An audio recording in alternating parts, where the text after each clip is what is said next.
Good evening, race fans, and welcome to another Sim Racing Network production.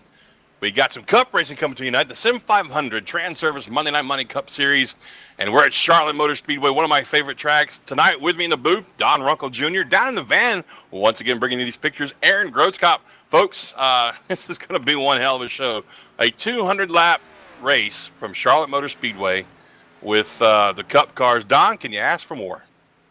I mean, this is going to be a great race. I didn't get the chance to watch the race last night, but from what everybody's been explaining to me, it was a pretty good finish, pretty exciting race there. So I expect to see a lot of the same tonight. Well, I'll tell you what, I'm hoping, just hoping that we get kind of I wouldn't say a repeat, but similar racing to what we saw at Kansas last week. Last week was one hell of a race. Very exciting to watch and call from the booth.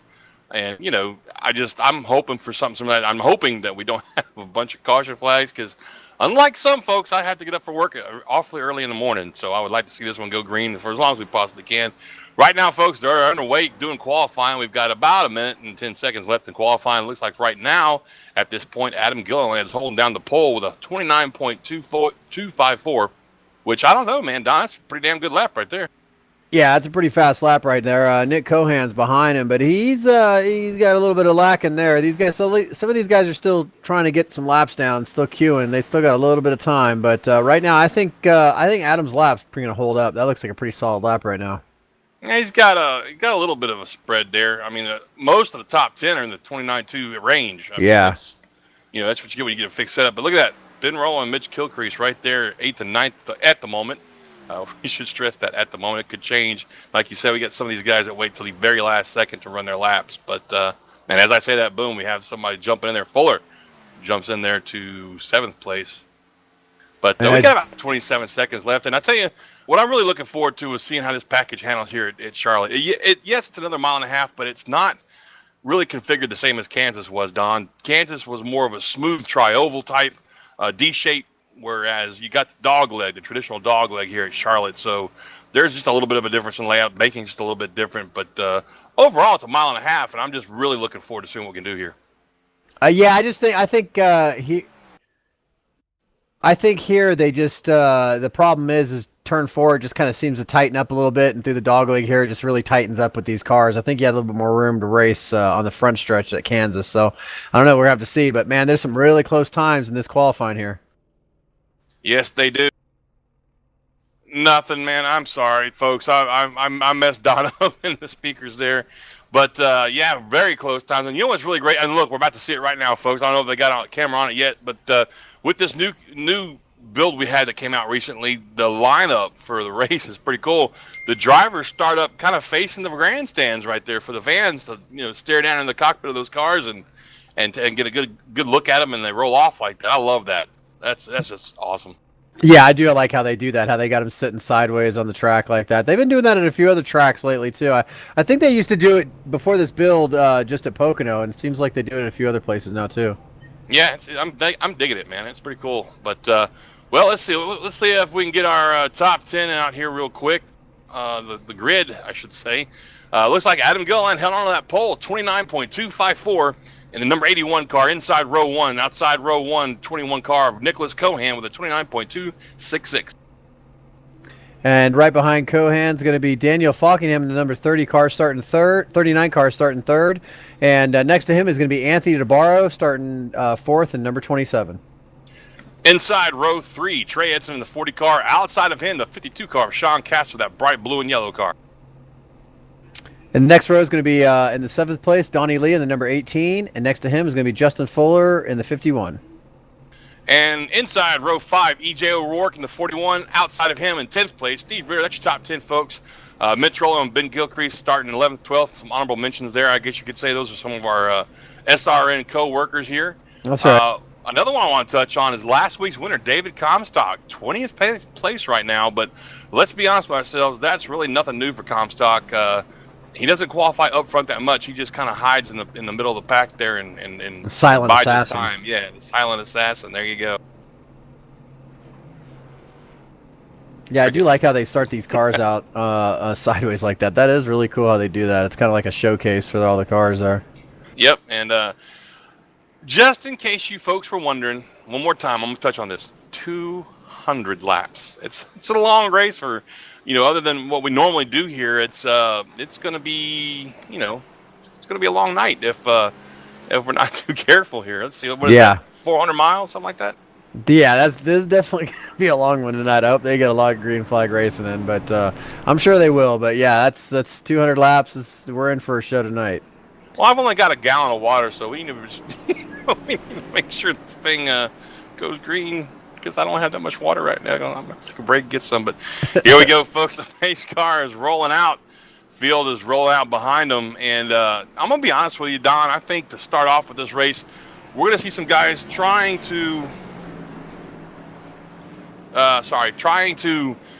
figure out how these tires are going to work for them. I've heard a lot of guys saying their tires fell off real fast because of how tight this setup is. And for whatever reason, they're not racing at night here, so the track temperature is probably going to hover right around where it is right now at 79 degrees. So we'll see how it goes. You got some parts of the track that are in shade and some parts of the track that are still covered in sunlight. Lights are off the pace car. Don, there goes Doug down pit road, and here we go. Green flag is going to be out here shortly. There goes our leader. Kind of playing a little mind games right there, Gilliland was. He waited till the last second to go. Gets a nice little lead out there from Nick Cohan and Daniel Falkham behind him, and gaps everybody there. That was pretty slick. He really did. He caught some of those guys sleeping there. Like you said, it looked like he was going to get going sooner than he did, but he definitely waited the last minute there, and he's got a good little run on those guys behind him. You see him go down the backstretch. Everybody behind him is 2x2x2, just kind of fighting for position there while he has all that clean air, and he's just coming through 3 and 4 right now, about to complete his first lap of the race. Now look at this. As we speak, though, it's just like plate track racing. You get out too far, and these guys are going to draft up and catch you. And just like that, Falkingham's on the outside, challenging for the lead, 2x2, going through 1 and 2. Something we saw last night, Don. The outside line really didn't come in until very late in the race. Now, of course, last night wasn't 200 laps, so we'll see how long it takes. But man, look at that. I mean, it's really like watching a plate race on a 1.5 mile track. It really is. I couldn't believe how fast they really kind of enveloped him again after that lead he had, and you see him, he keep switching lanes. I saw him doing it on the backstretch a little bit, and he was kind of like right in the middle of the track. Wasn't really quite down on the low line or whatever, so it didn't look like not Falkingham, but Trey Etzen really couldn't get a car underneath him. Now he goes back up high again. He just kind of keeps switching lanes, kind of maybe determine which car maybe give him a better push. Not just that, but it's like you do at the plate tracks. You're using your car to break their momentum, break the air on their nose, and slow them down with that big old air bubble in the back of his car. That's true too. And it's amazing to watch this. But look at this. We are 2x2 all the way back to about 10th or 12th place, and then it goes single file pretty much all the way back to the back of the pack. So really the top 10, top 12 are right there duking it out with each other, very close. Yeah, that's super close right now. You can see guys still right now flirting with 3 wide, kind of a little bit further back. It's close, but every now and then it seems like they go through the front stretch. Everybody kind of settles down a little bit, then they go in the back and they kind of battle it out. But I think we're going to see a lot of side-by-side racing going on here, especially up front. I mean, this draft, basically a draft package is what we're looking at tonight. Yeah, I just noticed Edson's car is still a Transervice sponsored Cup car, but it's a red, white, and blue tonight in honor of the upcoming Memorial Day weekend, and I think that's a fantastic looking paint job.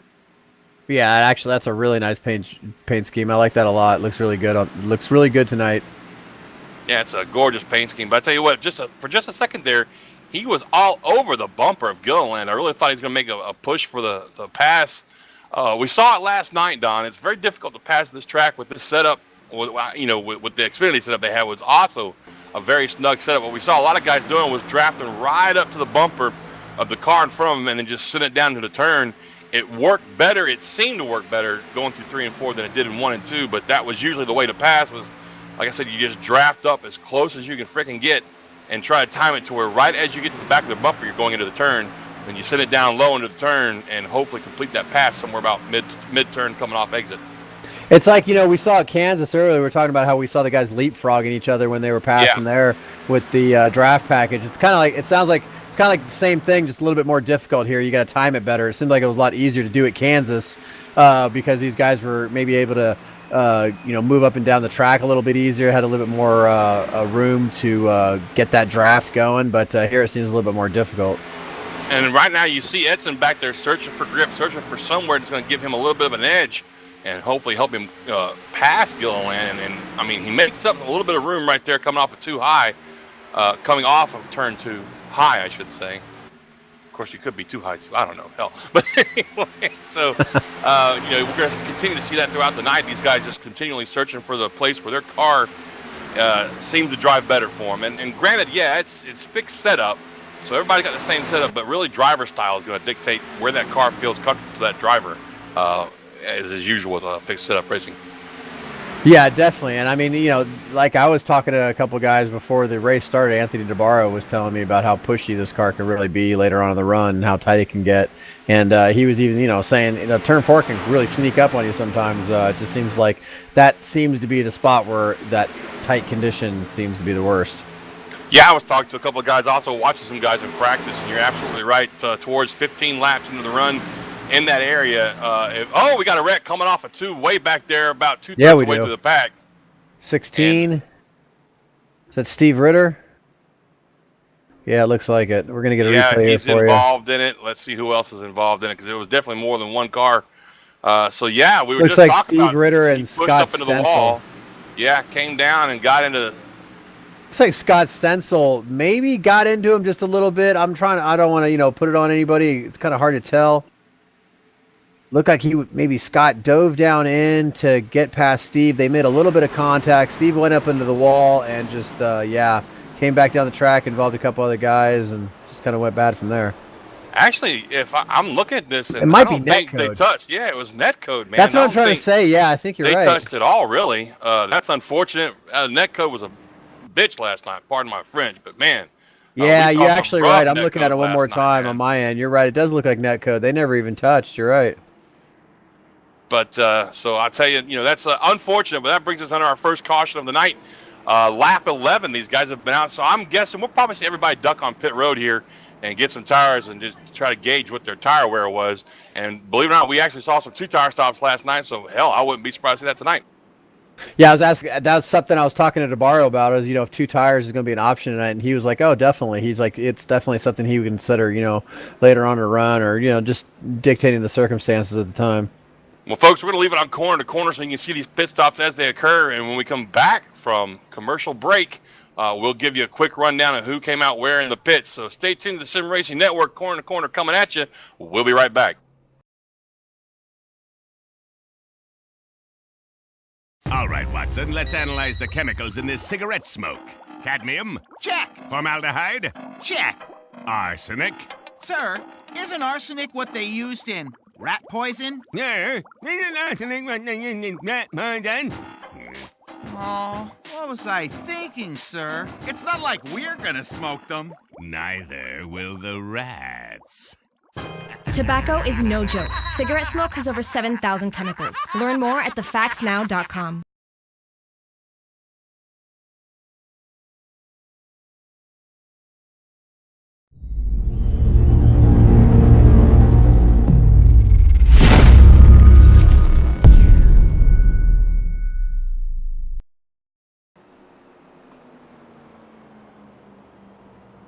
And welcome back, folks. Charlotte Motor Speedway Sim500 Transervice Clip Series here on Monday night. And, we've got a doozy for you, 200 laps. We've only got 12 of them complete right now. We've just had our first set of pit stops. And I tell you what, Fuller came out looking pretty good out of the pits right there. Yeah, he definitely did. I don't know if he took 2 or not, but he definitely seemed like he gained a good amount of spots there. He took 4. I was watching. Did he take 4? Okay. He took 4. He's had a great stop then. Yeah. Well, I don't think we had any 2 tire stops. 2 tire takers. Does that make any sense at all? What I'm trying to say here? 2 tire takers? Yeah, I think that makes sense. Yeah, they take so. 2 tires. Yeah. Okay, sounds good. Anybody, we'll go with it. I don't think we had anybody take 2 tires. That sounds better, folks. Y'all got to bear with me. I'm 50 years old and my butt is tired right now, so I might start babbling here in a little bit. If I do, Don, just reach over and mute me. It'll be okay. I'll do my best to try. Oh no, sir. No, sir. We're not going to do any of that yet. No, sir. No, sir. Oh, wait. I did find one person who took 2 tires, and lo and behold, surprise, surprise, it's David Comstock. Oh, the silent assassin. Yeah, right. Yeah, he's up to 9th now, so. Yeah. What did he start, 20th? Well, he was. I want to say he was around about maybe 15th when that caution came. So I guess he decided he wanted to gamble a little bit here. It is good enough to gamble right now early on. It's only lap 13. Yeah. So if it doesn't work out for him, he'll be fine. And this is He's David got plenty of Comstock we're time, talking yeah. about. This dude, I mean, I swear, the gods of iRacing love that dude. I'm just saying, man. But, maybe not as much as I love Chris Cabot last night, because I'm telling you, that dude had a bulletproof car. I don't know if you folks out there in sim racing land watched our broadcast last night, but we had one hell of a finish. So if you get a chance, pass by our YouTube channel, check out the replay on that. But hold on. 10-4. And as we're pacing around here, you can see Chris Cabot's car. But folks, our pace car's lights are off, so that usually means one thing, Don. Doug has turned the lights off, and we're going to go green. That's right. I wonder if Doug's drinking tonight. I don't know. I haven't seen him weaving too much. I think he's okay. Let me check. Let me zoom in on Doug. He looks okay. Does he look good? Doug's okay. He looks okay. He looks fine. I think he's good. That's our pace car driver, Doug. That's an inside joke. For those of you that don't get it, go back and watch the replay. Now, folks, real quick, I want to throw this out there before we go back to green. You can find us on 3 platforms these days. We're on YouTube, Twitch, and Facebook Live. Search the Sim Racing Network. Give us a like and a follow. Get your notifications set up. That way you'll know when we go live. And don't worry, I'm not always this punch drunk. Just tonight. That's all. Look at Comstock messing around with old Rourke right there. There you go. Yeah, I was watching them. Yeah, they keep going down, and I was watching that. Hey, Don. What's up? You want to take him back to green? Oh, I mean, why not? Sure, go ahead. I mean, Doug's got the lights off on the pace car there. It's the Doug and Don show, folks. That's right, the Doug and Don show. I don't know. We'll see how Justin Fuller. I mean, he's got it. He worked his way up there to second, so we'll have to see. We kind of labeled him as Mr. Aggressive at times, but so we'll have to see how it goes here with these new tires. But pace car is getting ready to pull off. There he goes. Doug has pulled that pace car off, and we're going to be taking the green here. Adam Gillen's bringing this field down, and there they go. They are going green, going through those gears. Justin Fuller got a great start there on the outside, but Gillen's still on the inside, able to hold him off right now. But I don't know. It looks like Fuller's going to be able to get by him going in turn 1 there. Actually, that's Gillen going down in front of Fuller. Gillen going in front of Fuller. I'm sorry, wrong car. Taking his lead away. I thought his lane choice was very interesting right there. Now look at this, though. Going down the backstretch, they're on the bottom of the backstretch. Yeah, they are. You only see that at plate tracks, and you're only going to see it on the restart, I might add. But look at this. Fuller all over the back bumper of the 81 car Gillen. And we got somebody loose coming off the turn back there. Who was that in that? That was O'Rourke. E.J. O'Rourke. Wicked loose right there. Almost lost it.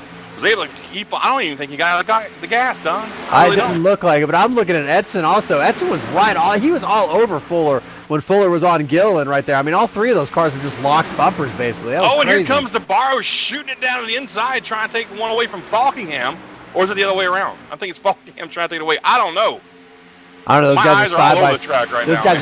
Those guys are side by side right now. That's okay. I was calling the wrong leader just a little while ago. But these guys are battling right now. They got these fresh tires right now. They got all sorts of grip, and they can put these cars anywhere right now. And the way that with this draft is going right now, I mean, they're everywhere. These guys are just like high, low, just putting these cars all over the place.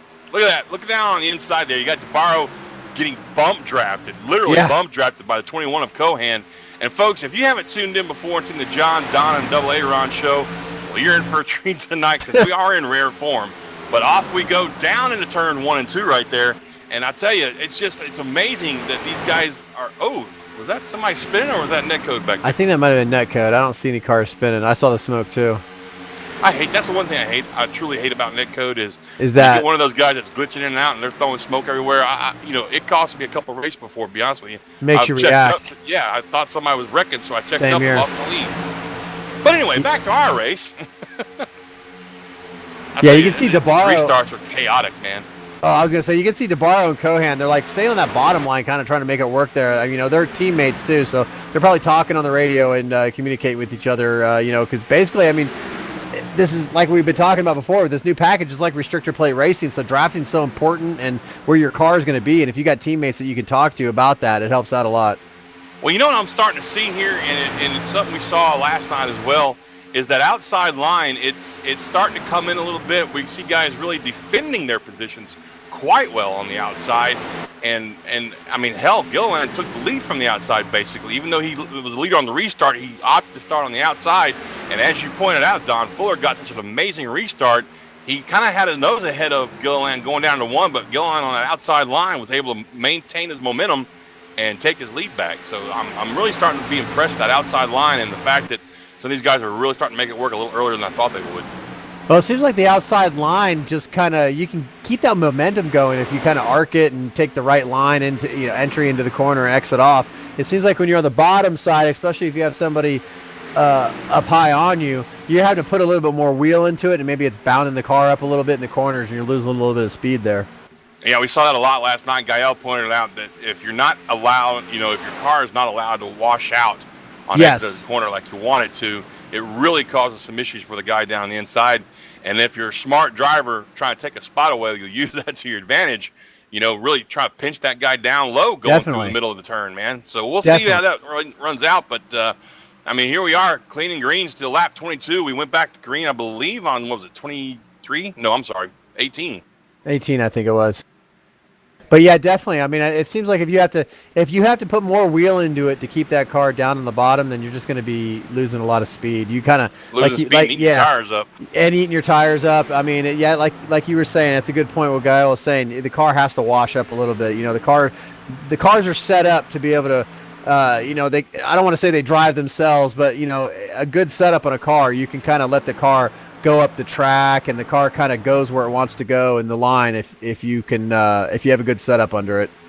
Tell you what, you shouldn't have to fight it. My feel that I enjoy on a race car, and this is just me as a driver, I like a car that will turn really good, almost freely, not quite loose, but really close to it on middle. And then when you come off an exit, I don't have to put a whole lot of wheel into it to keep it down if I want to. Yeah, I can let it wash up if I want to, but if I need to keep it down, it doesn't take a whole lot of wheel. The only unfortunate part about that is if I drive too hard, that son of a bitch gets loose. Yeah, it'll come around on you. That's the problem. Oh, yeah. It's always right on that edge, right on that line. Oh, yeah, absolutely. And I tell you what, I find that this track here at Charlotte, coming out of 4, when the car unloads like it does as it comes up out of that turn, man, if you got a car that's already on edge, it's real easy to lose control right there. Oh yeah, totally. And I mean, and the longer we go into this run, that you'll see the tighter this car will get, and you'll see these guys. Some of these guys will be experimenting a little bit with different lines as the race goes on, trying to find that grip as it goes on. Guys that you see were like dedicated to the bottom, that they might be a little bit higher up on the track or way high up on the track the further the run goes. Well, we were talking about one guy took 2 tires on that last stop. That was Dave Comstock. Restarted in 8th, I think it was, and has fallen back to 13th now. So 2 tires aren't working out quite so well with him, but that is, let's keep one thing in mind. He was the only car that came in and took 2 tires. So pretty much everybody on track right now has fresher left sides than he does. And how old was he? He had 11, 12 lap tires? Yeah, 11. I think it was 11. I think it was 11 old lap. So that just goes to show you. I mean, that doesn't sound like a whole lot of laps, but I mean, right now he's in 14th, and he's kind of in his own little battle here right now, trying to stay where he's at. So, well, what got me looking at him was I was watching he and Doug Roth right there in the 43 and 52 of Sean Casto were having a hell of a fight for that spot, but finally Dave backed out and decided not to put up too much more of a fight with it. And just in front of Dave Comstock, we got Chad Cole in that 82 car in his Transervice Ford Fusion. He's been kind of quiet tonight. Usually somebody we see running up front as well. I think a lot of this, Don, is these guys are still trying to get used to this new package. They haven't run very many, as Ben would call them, cookie cutter tracks with this new package yet. Well, not only that, but we got to remember the distance of this race tonight. We got 200 laps tonight. I mean, these guys have to hold on to their cars. They got to take care of them, keep them clean. I mean, they got to keep the fenders on them and everything. Keep the cars underneath them. We're just now coming to we just completed lap 29, or we're coming to lap 29, or we're on lap 29. So I mean, these guys got a long way to go. So like you said, I mean. They're getting used to this package. They're getting used to driving these things on these cookie cutters. But this is going to be a one long race tonight too. So absolutely. And I was also just watching Mitch Rollo and Ben Kilcrease back here in 9th and 10th, and Mitch made a nice pass on the outside coming off of 4. So again, that's what I was talking about. These guys are all kind of looking for where their car is going to work best at, and it looks to me like the 96 is digging that outside line. Yeah, he's making it work. Right now he's kind of right in the middle. I'm watching him right now, but he seems to be making that middle to high line work. And as you were saying, you called it not too long ago. You were saying that that high line was kind of impressing you with the way Adam was able to make that high line work on the restart. Now it just seems to be coming in a little quicker than we expected. Absolutely, and I mean it's a good surprise. Don't get me wrong. We don't ever want to see a single lane race, especially here in Charlotte. That would be boring really fast. But yeah, it's good to see that high line coming in. But I'm just wondering how that's going to affect later on during the race. And are we going to see some nighttime racing? It's already 7:45 sim time over there, and the sun, you can see it setting right there as the drivers go down into 3 and 4. Once the sun does set and the lights come on, I wonder how that's going to affect that high line and these guys that are just now learning that their car will run better up there. Yeah, the track is definitely going to change as the sun, continues to go down, and the track cools down here. Also, it's going to change the way these guys have to approach this track and attack this track. We might get more grip, like you were saying, and that high line won't really have a chance to kind of materialize out because these guys might go back to the bottom when the sun goes down as we get more grip. So yeah, we're just going to kind of have to see how this race goes here. Absolutely, right on board with Mitch Rollo, watching him work that steering wheel as he gets around this track. He's looking pretty good right there. I like the line he's running. I'm gonna have to keep that in mind when I start running my own races here. He's making that middle to high line work really good for him through 1 and 2 right there. And it looks almost like his car is turning really good right there. It does. It looks like he's got a great handle on it. I notice he's in 3 and 4 he runs just a little bit higher on the track than he does in 1 and 2. He's in 1 and 2. It looks like at least the last lap. We'll see when he approaches it here. He was about a car width up from the bottom of the track, about a lane up. He's a little bit higher this time. He's a little bit higher this time. He's kind of arcing it. He's kind of approaching the entry a little high and then arcing it down, letting the car kind of come down low. And he looks like he's kind of straightening his entry out a little bit. Yeah, he's making us look dumb now because look, he's gonna change his line all up. Yeah, he's changing it again. He's just lower now. On the bottom now. Yeah, now he's bringing it down lower. So yeah, he was running that middle line, and now he's just hugging that line now. I mean, he was actually had his tires right on the line in that last lap in 3 and 4. And look, now he's gonna go back up. Well, what I noticed him doing was he was straddling that seam that's right there in the middle of 1 and 2. Right in the middle, yeah. And I was watching him do that for a couple of laps there, but. In the meantime, up front, we haven't forgotten about Adam Gilliland. He's still up there leading this race, but he's got about a 3/10 lead over Justin Fuller in the 51 car. But like Don touched on, and we touched on it at the beginning of the night, this is a long, long race, folks. We got a long, long way to go. I'm not surprised at all to see these guys really kind of tame right now and just letting this race run, tick these laps off. We probably won't see a whole lot of exciting fighting going on until maybe the last quarter of the race. Yeah, right now, like you said, these guys are just settling in. I think they're just trying to get through that first pit stop. They're just trying to reach that first pit stop. Click some laps down, settle in, just figure out the track. It's going to be a big transition here when we go to night, when it goes to night. So, like we've been saying all night, it's just going to be a long race, and these guys are just kind of doing their thing. You don't see a whole lot of side-by-side action or anything. Whole lot of passing going on. These guys are just kind of doing their thing right now, biding their time. Well, speaking of laps, we've been on track now for 20 laps since that last restart. So this is about the time we usually start seeing the tires get slick and start to give up a little bit. So we'll keep our eye on that. We've got some guys that are really good at driving a free race car, and we got some guys that are just not so good at it at all. So, but I'll tell you what, right now we got one hell of a gaggle, a pack, if you will, of cars up here with Gottschalk. We got Gonzalez in there, Stenzel, Comstock's in this group. Oh, yeah. I mean, a huge pack of cars right here. And what drew my eye to it was somebody, I don't know who it was, but somebody was so far down low, it looked like they were trying to pit. Just trying to get out of the way there. Yeah, we're talking about Comstock earlier with his 2 tires. He's back down to 15th now. He's kind of settled back there. So I'm sure would love to see a caution, or love to see some green flag or a pit stop coming up here soon. As you see, he's going below Doug Roth. But yeah, this is a gaggle here right in front of Gottschalk and Chad Coleman, Gonzalez, all these guys. Well, watch Comstock. I mean, he got passed up by 2 of those cars that he just passed up earlier. Yeah, I'm wondering if maybe the fall off on those left sides hasn't finally plateaued, and the car's coming back to him now. Because he looks to me like he's kind of drawing these guys back towards him that were passing him earlier. You know what I'm saying? Yeah, it does seem that way. I mean, because he's definitely got it under control. He had no problem getting by Doug Roth there. It looks like we got, who is that trying to look on the inside there? The 24, Scott Stencil, is trying to poke his way on the inside of Comstock there, but he's still battling out with those two tires. And like you said, I think it, might be kind of coming around there. It's funny how your car kind of come back to you after a run, a little bit into the tire run, and you could actually almost get a second wind on the run. Absolutely, I love that. That's one of the biggest parts about this package. I love, along with the tire model, when you have a really good setup underneath you. Maybe not the fix up that we're running here tonight, but when you have a really good setup underneath you, the fall off will plateau at a point, about 25 laps into a run, and the car will actually come back to you a little bit. It makes it really fun. You'll still. It really does. Watch out for the loose sensation going on there, but it makes this car so much fun to drive. And I know I'm one of the few, but I love this package, man. I love this package with the tire model. No, I like the package too. I really do like the package. I think it's a great package. And we're looking at Sean Casto right now. He seems to be on the move a little bit. The 52, working his way up there. Started 10th started 6th. Right now he's 10th. Fell back a little bit from his original starting position, but he's still battling on up there. But no, I agree with you. I think this is I actually like the package too.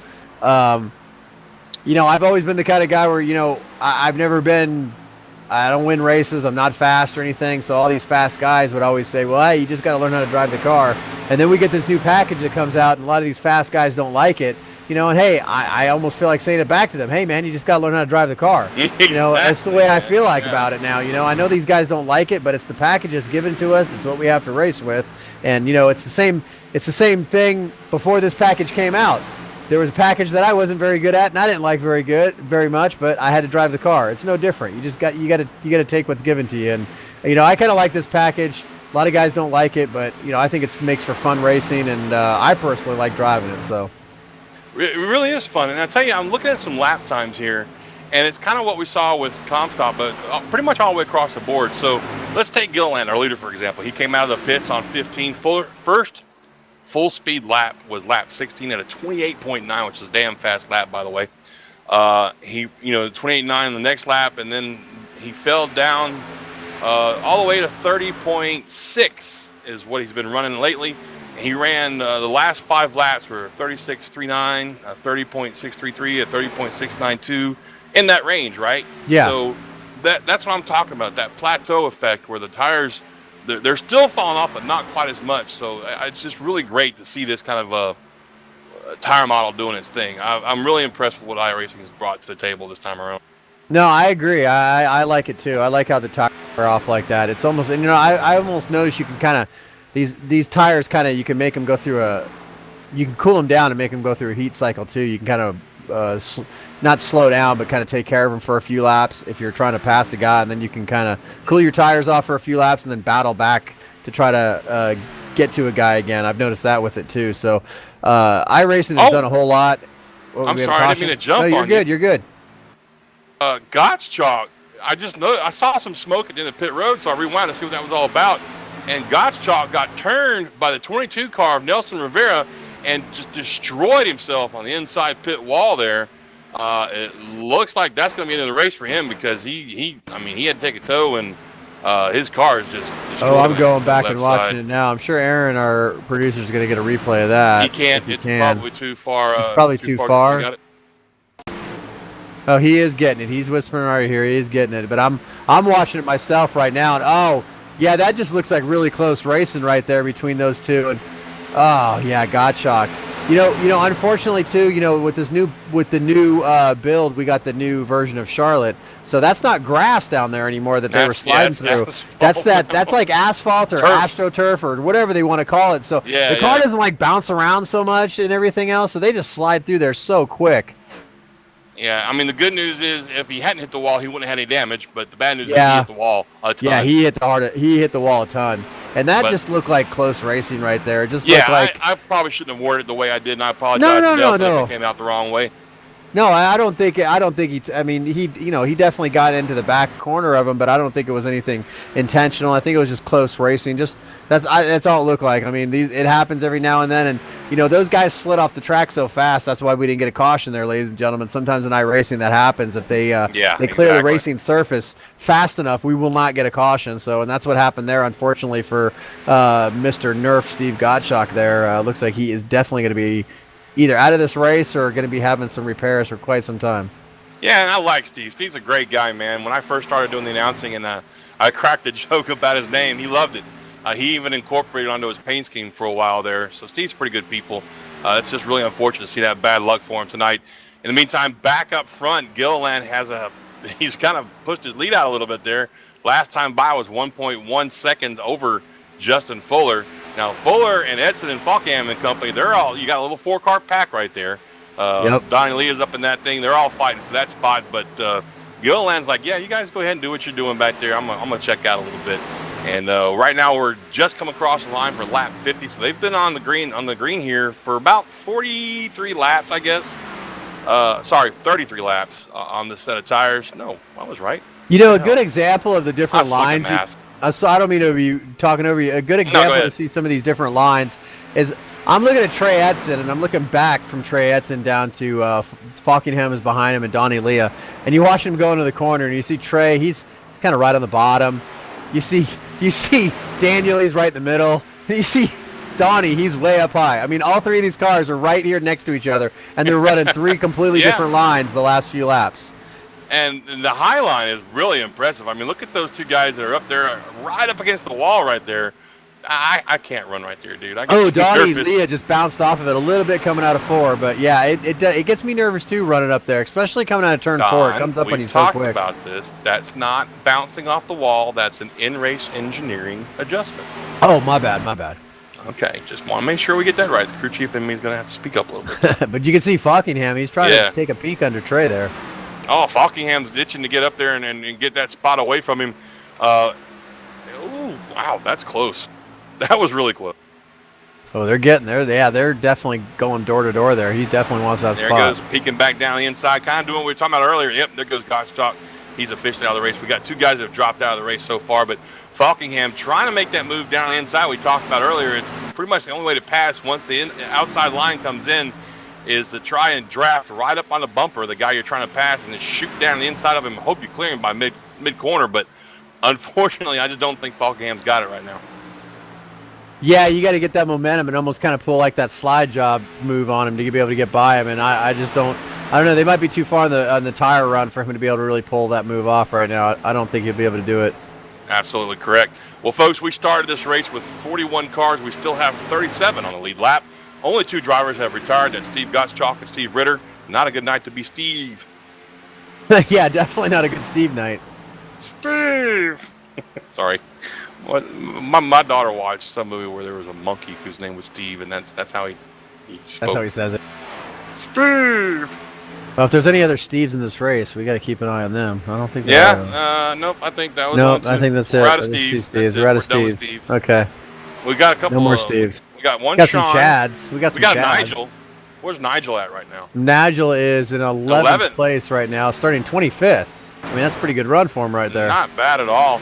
Oh, wow. I don't know what happened to Ben Kilcrease right there, but it looked like Standish almost ran him over. Yeah, I saw that. Making Standish check up like that allowed the 20 car of Coleman to sneak in there and possibly try and take that spot away from Standish. Let's go back just a little bit and see what happened to Kilcrease. I think he just, I don't know, maybe he just, I don't know. Maybe Standish just caught him a lot quicker than he thought he would. It doesn't look like Ben caught the wall or anything right there. He just, it was just odd. Yeah. But in the meantime, that's, like I said, that's going to allow Coleman in that 20 car to get right up alongside the 09 of Standish. He's going to shoot down. Look at that, man. Dived hard down into 3 and 4 right there. Yeah, he did. Going to try and slide up in front of the 09. The 09, in the meantime, is going to back up into the back bumper of the 00 of Ben Kilcrease. Ben's got to be worried about this, man. He's like, what the hell are these two trying to do back here? Yeah, he's watching one guy dive down low on him. He's watching another guy just wear out his rear bumper. He's like, come on, guys. And he's got damage to the right front, so it looks like he did bounce off the wall at some point in time this evening. Look at that. He's going to dive down a little bit, take away the line from Chad Coleman, maybe make him check up a little bit. And with that, he's pitting. He's pitting. So here we go. Green flag pit stops right off the bat. Another car behind him pitting too. Yeah, that's Roth, I believe, back there. Yeah, so Roth. We're gonna get some pit stop. I mean, we are in lap 59. I didn't know if we're exactly in our pit window. Maybe for some of these guys. 44 laps so far. So yeah, I mean, from here you can go to the halfway point, about. Yeah. Maybe a little further past, about 110 laps. Yeah, but we got a lot of guys ducking in pit road right now. Now, here's something to keep in mind also. We saw this last night big time. The time difference, the lap time difference between folks that are pitting right now, and the fact that, who was it? Somebody, I can't remember off the top of my head. You'll see it when you go back and watch the replay. But I think it was Fuller, as a matter of fact. Not only did he wait too long to get into pit road, but did he sped? Oh, that double whammy. Yeah, so, Adam Gillen. Oh, he was sideways. I was watching him getting down pit road. I think we both saw it at the same time. Yes. He was completely sideways when he was getting down, when he was going down, decided to commit for pit road, and I can't believe he saved it. I don't know if he was coming in speeding. We'll have to see after he gets down pit road and completes his stop, but that was one heck of a save by our leader, Adam Gillen, when he was coming down pit road. I got bad news for him. He crossed that yellow commitment I had a feeling. 75 mile an hour. I had a feeling, so we're going to have to see him come back down and serve that speeding penalty. What is that, a pass-through? Yeah. It's stop and go? Yeah, I'm pretty sure he got hit with a pass-through on that one. We'll see, though. I keep forgetting which line it is that they hit you. Pit road speed's got to be if it's the commitment line or if it's the first line past it. But and there's a caution is out. Oh wow! Caution is out. We're trying to figure out where. I'm trying to see who it might have been. Oh, okay, I'm seeing Dwayne Vincent. Yeah, Dwayne Vincent's car is totaled. Who else was in this? It looks like he was trying to get down to pit road, maybe, or I don't know. But wow, it looked like he just got flat run over by somebody there. Was that Mitch Rollo? It was Mitch. Wow. Oh, my goodness. I think Dwayne was trying to get into pit road, and Mitch didn't see him. And then not only – and it looked like Dwayne, he hit hard. But look at the 97 car impale itself on the end of pit wall. Oh, my goodness. Yeah, that was – wow, that was a big wreck. Two cars got on the end of the pit road wall there.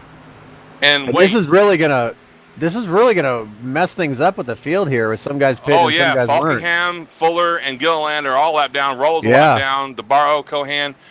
These guys will probably take the wave around. However, look at who's in second place. Look who this benefits big time. Exactly, David Comstock.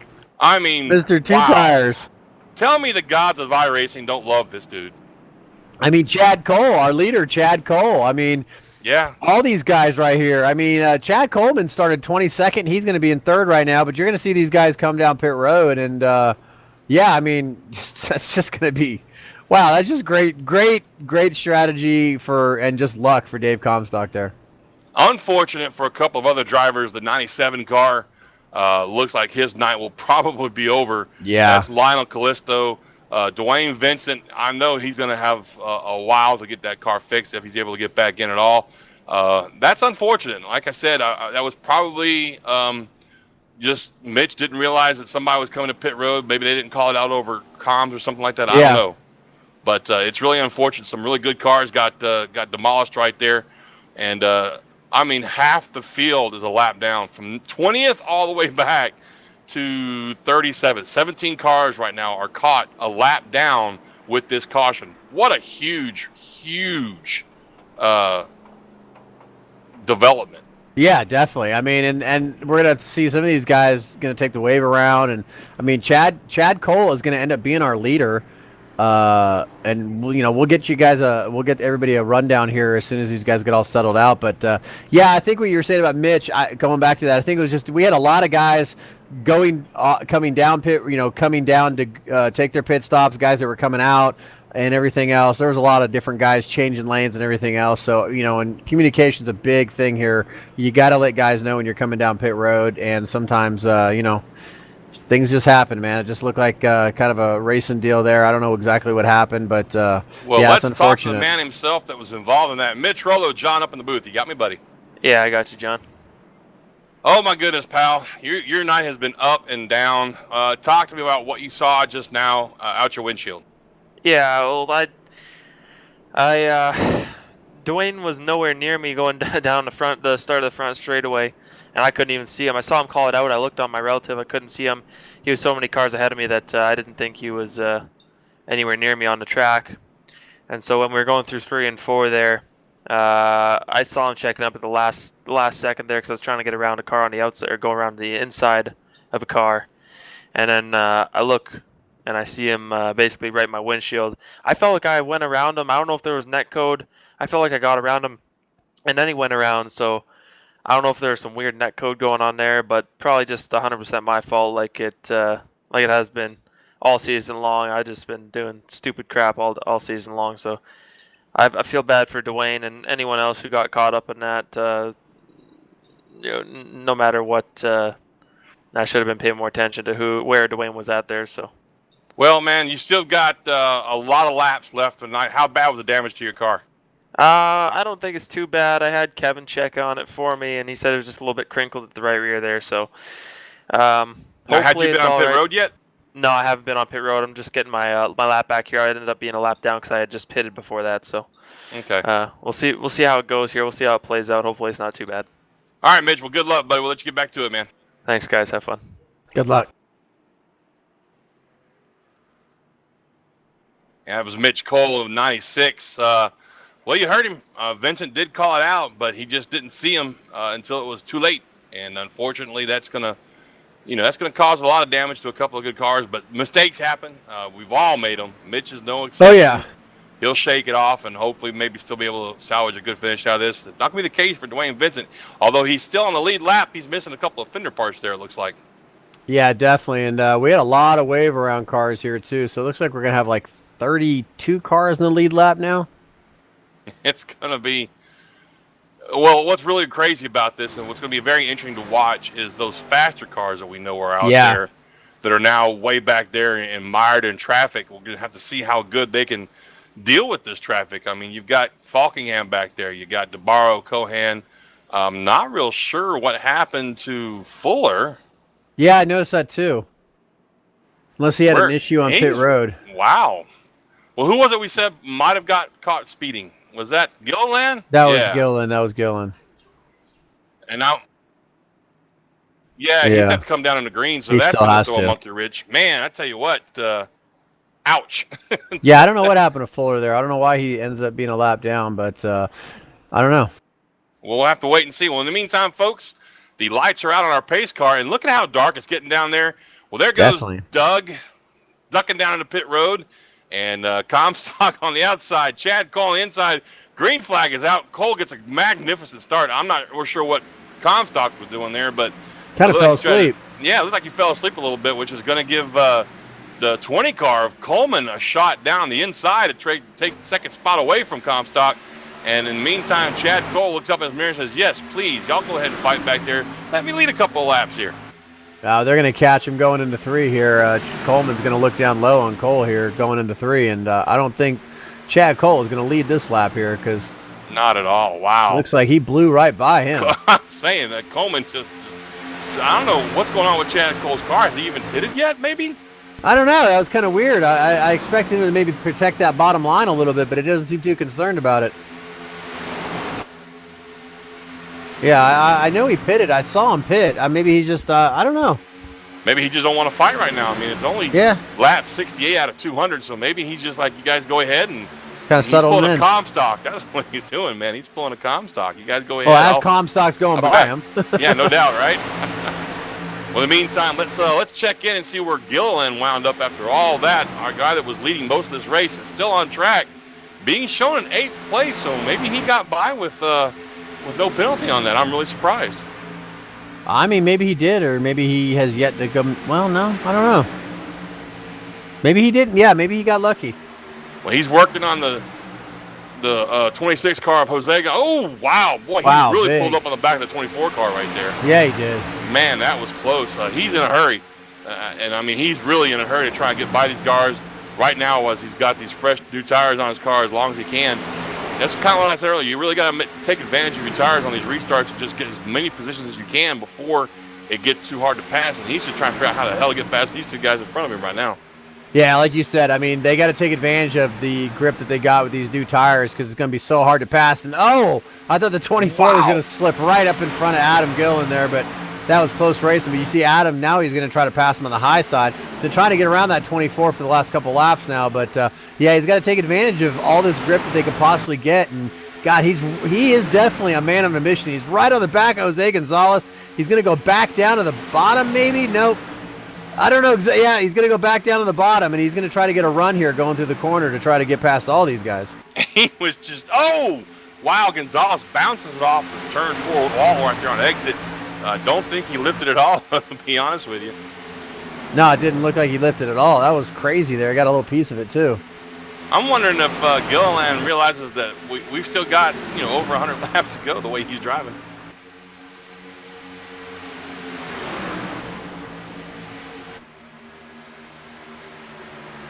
No worries, and tell you what, I just realized this, but the leader is Nick Silver in that 15 car, who somehow, while we were looking at Comstock and Gilliland and all those guys, well, they're he fighting. got by. So now Chad Coleman now is the leader. Yeah, scratch that. Sorry, Coleman's back to the lead, but these three are fighting hard for the lead up there. Comstock, Silver, and we lost track. Coleman, and in the meantime, if these guys in 4th, 5th, 6th can figure it out and get back to single file, they'd have a chance to catch those front three. Oh, definitely. And Comstock, I mean, we were talking about him earlier. I mean, he's right there in the battle with these guys. And, yeah, it's getting interesting. Every time these guys pit, I mean, I don't want to see a lot of cautions or anything, but I love seeing these guys get some new tires on these cars because this is some great racing right here. You got all this side-by-side action right now. These guys are really battling. They're able to really put their cars wherever they want to right now. Well, the sun has finally set. The lights are on the track, so we should really start seeing the action heat up, so to speak. No pun intended. Well, as the track cools down, the action should heat up. I mean, we're only at 81 degrees on the track right now. And right now we got Silver back to the lead right there, and this is great. I mean, look at, and 3 wide for 5th place. Wow. Oh my goodness, look at this, and nobody backing out. Nobody's backing out. Oh, and look at Trey Edson just go down the track on the low line right there, cut right in front of him, right in front of that other car. I couldn't see who it was that he cut in front of there. Gonzalez. Gonzalez, I thought so, but man, that was crazy right there. Those guys are really battling out, and they're back and forth now. Gonzalez is still trying to look to get by him on the inside, and now Gonzalez has got to worry about his inside. Oh, and yep, here comes Adam Gill, and we were just talking about him. And look at, he's gonna pull a slide job right there in the backstretch. He's gonna take at least one spot. He's staying down on the inside of Edson, slides back up behind Edson in that 40 car, going through 3 and 4, back to, trying to figure out how to get by Edson now. In the meantime, behind them, they went 3 wide again for that spot back there. It was Gonzalez, Coleman, Chad Cole. Is that Chad Cole? Yeah. Coleman Chad Cole. Coleman just took the lead up front from Nick Silver as Comstock is looking at who's got it now? Exactly. They're just kind of leapfrogging back and forth up here too. We saw that at Kansas last week once the lights went off and the temperatures cooled down and these guys got some tires on. We saw it several times trading back and forth for the lead. What did we end up with? 37 lead changes at Kansas last week. Yeah, that was incredible. We should probably see close to that tonight too here at Charlotte Motor Speedway with a 200-lap race. In the meantime, Comstock just duking it out right there at the 15, going through 1 and 2. He's going to take second spot away and set his sights on Silver up there in the lead now. Yeah, these guys are maybe starting to settle out here with a little bit of tire wear. We can see Coleman got a little bit of maybe a car length lead there. They were battling side by side just a couple laps ago, but I think these guys are ready to settle in here maybe a little bit now as they just single file pretty much all the way back to about 7th or 8th place. Yeah, it's that point, they've been on track now almost 10 laps, and those tires are starting to say, hey, man, relax, chill out. You know what I'm saying? I do that a lot. You ever notice that, Don? What's that? I give personalities to inanimate objects. Oh, I do that. I do that. Oh, good. So I'm not the only one. No, you're not the only one. I'm my therapist. It's okay. No, you're good. Yeah. Save your money. You don't need to go to the therapist. Save my money, right? Just come here. That's it. That's what I'm saying, man. Go watch it. I've been saying that for years, man. These guys that, I'm a vet, and I've got some friends that are vets, and a few of them had some hard times adjusting coming back to the world. And I'm like, you know what? We'll fix you. Go see a Go race. to a race. Yeah. Go to your local race. Either go pick you a drag strip if that's what you're into, or go find you a local short track and just stand in the pits and inhale that fume, man. That's right. That'll get your head right. There ain't nothing better than the smell of racing fuel to me. I'm just saying. I agree. In the meantime, up front, look at this that. fight. Comstock on the outside, he thinks he's going to take the lead away from He's Chad trying. Coleman. Trying to anyway. See, he timed that wrong. If you ask me, and I know you didn't, but I'm going to tell you anyway, he timed that wrong. If he had waited to swing up high like that till just before turn 1, like he did right there going into 3, I don't know. The outside doesn't seem to be working all as much as it did earlier. Well, I mean, the sun is down. The track is changing, so. Yeah, true that, but that's unfortunate. He gets that momentum coming off the corner, but it's just, you know, he gets up to the bumper going into the corner, but he's up on that high side, like we see it there again. He kind of goes up high and just kind of loses all that momentum, and then he'll suck back up to him again here. But he's got to watch out because Nick Silver's right there behind him. I was just going to say the 15's back in the picture, and look who else is in the picture. All those guys that we Now saw look at fighting. this. Now he looks low. Yeah, you know, he's one of those guys that knows how to search for grip, search for speed, find some place where that car is going to work better than the guy he's trying to pass. But the guy he's trying to pass is also pretty damn good at that. Oh, yeah. He's trying. Comstock, we're on board with him right here, as you see. He's trying to stick that nose there underneath our leader, Chad Coleman. He can't quite get it. He keeps sucking up to him here in the straightaways in the backstretch and going into the corner, but just can't quite get that run going down into the corner. Wasn't able to get quite as close to him this time as he was last time, but he's right there. Like you said, he's searching all over the place for some grip. He's looked high, he's looked low, he's just all over the place. Catching a guy is one thing, passing him is another. Oh, absolutely, especially with this new package. And, you know, we just crossed the line for lap 84. Normally we'd be saying, well, this is time to go, man. This is time to get what you're going to get and do what you're going to do. Only 15 laps left, but no, we got a whole another 100 laps, 116 laps to go. So, you know. We're just getting started. Yeah, we're just getting started. Just getting warmed up. Yeah, yep. Just getting warmed up. It'll be good. I tell you what, though, watching Comstock work over the bumper of Coleman, it's like an artist. It's like watching an artist work. It is and fun I hate to see him David do Comstock. this. I hope he watches this replay. I hate you, David. No, I'm kidding. I shouldn't say that. It's not It's just, and it's funny watching him. He's, you know, like I said, he keeps sucking up to him in here in the straight, and then, you know, kind of losing that momentum because he's every time he takes that high line, he just can't quite keep that momentum, get that run to be able to get past Coleman there. Oh, and, we got a car. I'm sorry, I didn't mean to walk on. We got a car good. pounded the wall back there coming out of 4, but yeah, no like you said, he's caution. losing. Who was it? No, he didn't spin. He kept it straight. I couldn't see. It was somebody way back there, like 15th. But I mean, he's hard enough for me to see it from where I'm sitting at. I'm watching rear chase camera on Chad Coleman, only because it allows me to see everybody behind these guys. Yeah. But you know, you touched on though that outside line. I expected it to change, but not this fast. I mean, really, it hadn't been dark that long. But man, that outside line went away fast. It really did. It did. It went away really quick. It looked like the guys were going to make it work early on, but now it just doesn't seem to be quite as productive as it was before. I mean, we still see guys trying it back there, trying to make it work. Let me see who that is right there. I believe, well, hell, that might be Fuller. Let me see. Let me back it up a little bit. Oh, no, it's the guy behind Fuller. Donnie Leah. Donnie Leah's been riding that high line, like doing that high, wide, and Harry Gant kind of thing. Oh, yeah, definitely. And lap after lap, he's even got some right front damage. I don't know if he got that recently or was involved in something earlier, but watch him going through turns 1 and 2 right here. Look how close to that wall he gets. That makes me so nervous. Oh, my goodness. I know a lot of those guys are doing that where they get way right up against that wall there, and I can't do that. I don't know how those guys do that. We're on board with Donnie, and he makes it look easy. He definitely does. It's not. I've tried it, and I mean, I'm not the world's greatest sim racer, but damn it, I'm not that bad either. And me and the wall just don't get along. He's trying to chase down Scott Simley right there, and yeah, Scott, man, I mean, he's having a good run of himself right there. He started 30th, and he's up in 9th, so he's had a pretty good night himself. Oh, I just realized Fuller's a lap down, man. Yeah, Fuller is a lap down. Still a lap down, I should say.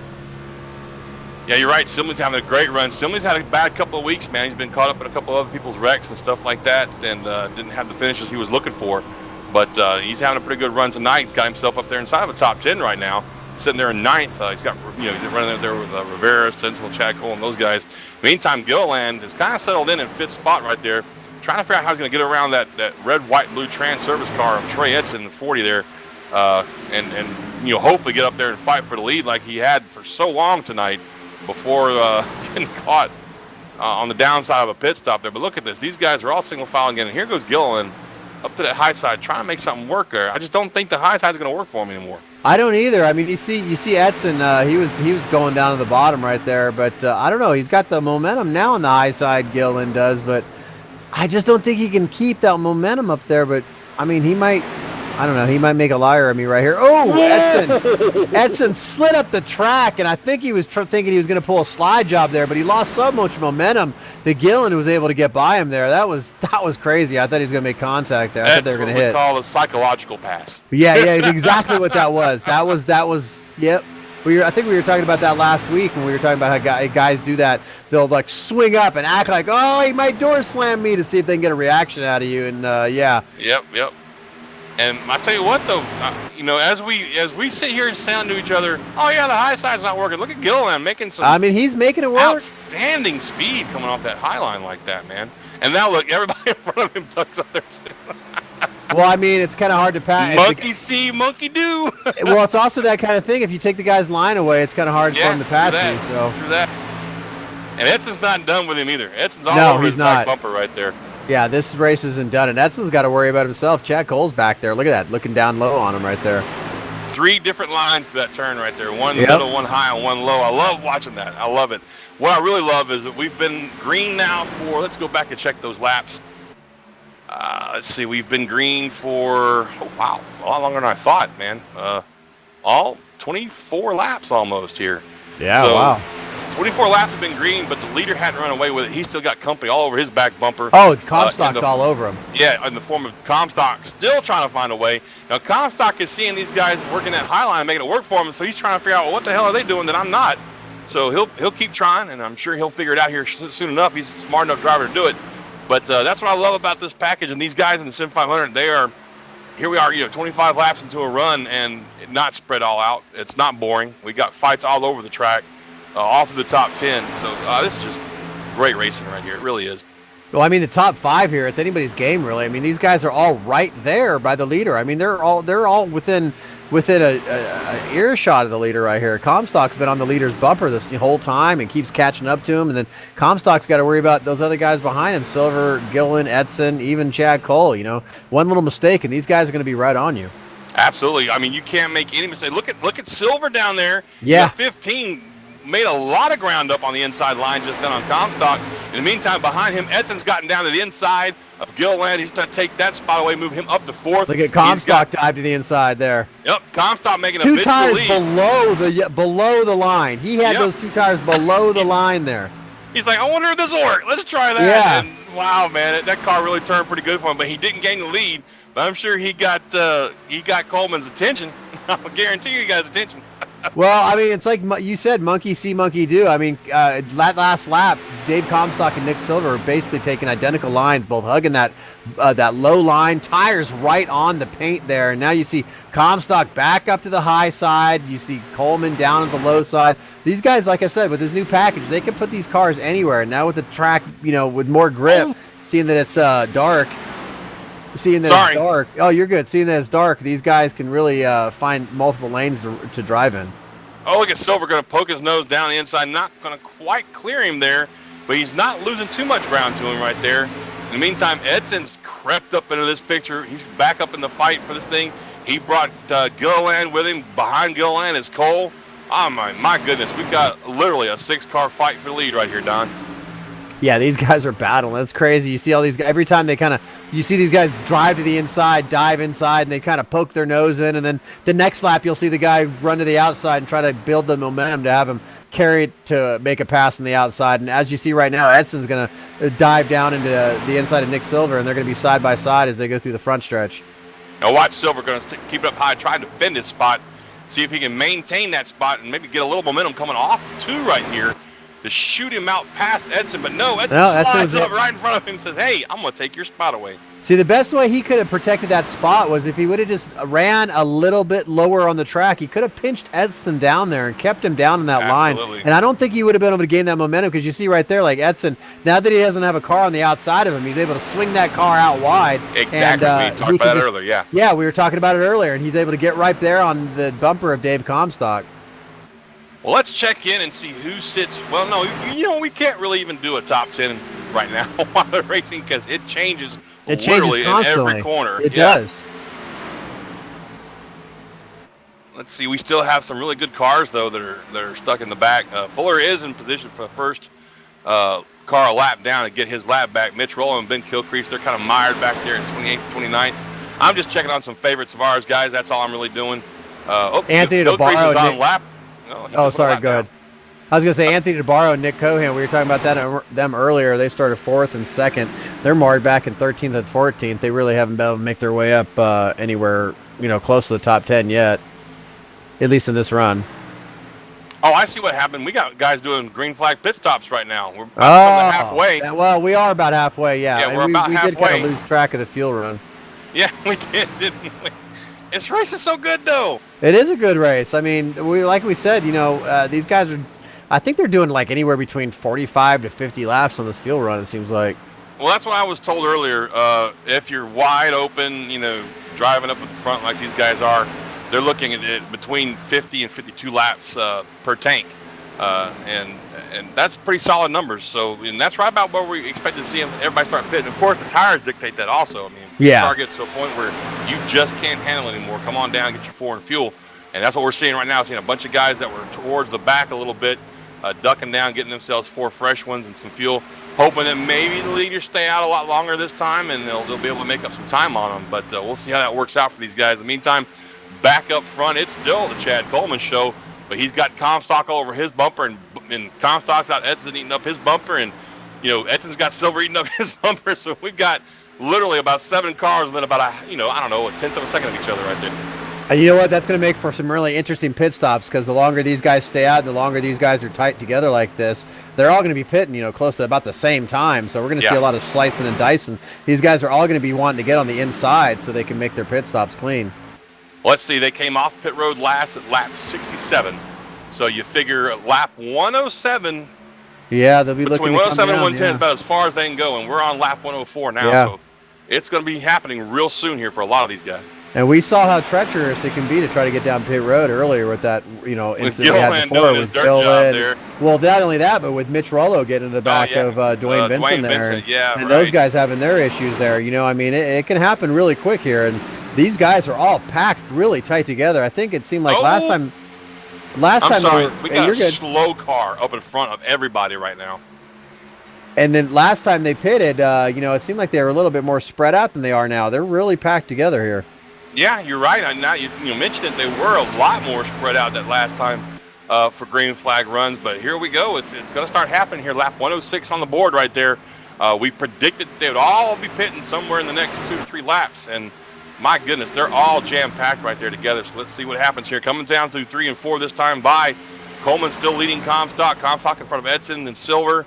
You got Chad Coleman there. And I'm looking at a couple of these guys that are really down low. But yeah, nope. I thought maybe we'd see some guys, but not this time around. I mean, and like I said, the longer they wait, that's what I'm saying. The longer they wait, they're all going to have to come in together at the same time, which is just going to be, chaotic. Yes. Chaotic is the word. It's going to be crazy. Well, let's see what happens here. We're coming down to 3 and 4 again. Coleman way up high if he's trying to come in pit road, so I don't think that's going to happen. Behind him, though, Edson's down. Still nobody coming Nobody's committing so to I'm just not going to do maths anymore. I'm done doing fine. maths. Math hard. Math is hard. Math too hard. Math hurt my head, apparently. We're going to see. I would not have expected these guys to be able – well, I mean, they are. Our producer's asking about drafting effect. Well, the guys behind Coleman maybe. But how the hell is he staying out Coleman, so long? Coleman would be the one getting the worst gas mileage, and he's still running up high there. He's not really committed to come down to make a pit stop. I mean, we might be completely wrong with the way they did their our math here with some of these guys with their fuel, but They have to be pitting here soon. I would guess here in the next few laps they have to be getting ready to pit. Oh, my map is horrible. Lap 118 is what we were looking at. Okay, so we're looking about 10 more laps these guys are going to be Yes, pitting. I'm Maybe sorry. less. Folks, in my defense, I'm tired. And now my producer's giving me shit. Thanks, Aaron. Appreciate you. Well, we see somebody peel it off. One person peeled off from that group. I couldn't see who it is, but I somebody. think it was Gilliland. It You might better hope a car's not come out again. think it was Gillen. You're right. Yeah, it sure was.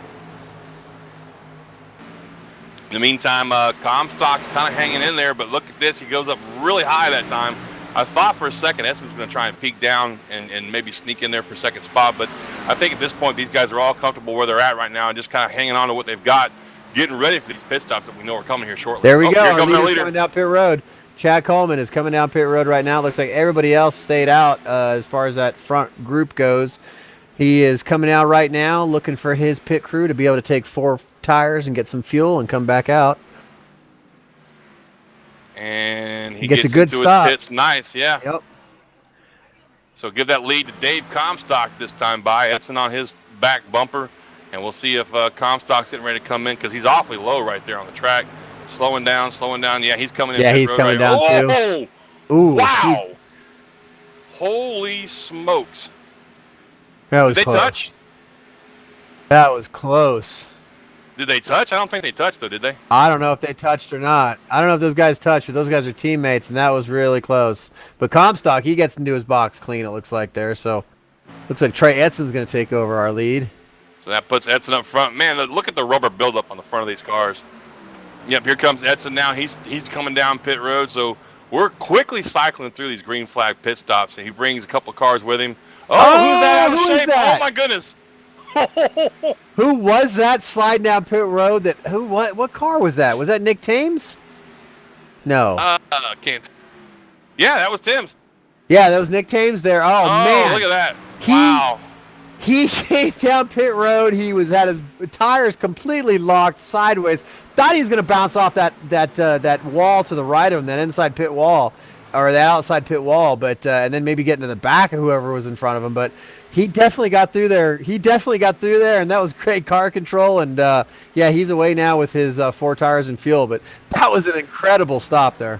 That was he got real close to speeding right there. I mean, you can't get Wow. closer than that. Yeah, that was great. Great driving right there by Nick Thames. Pit road is Meantime, definitely a challenge here.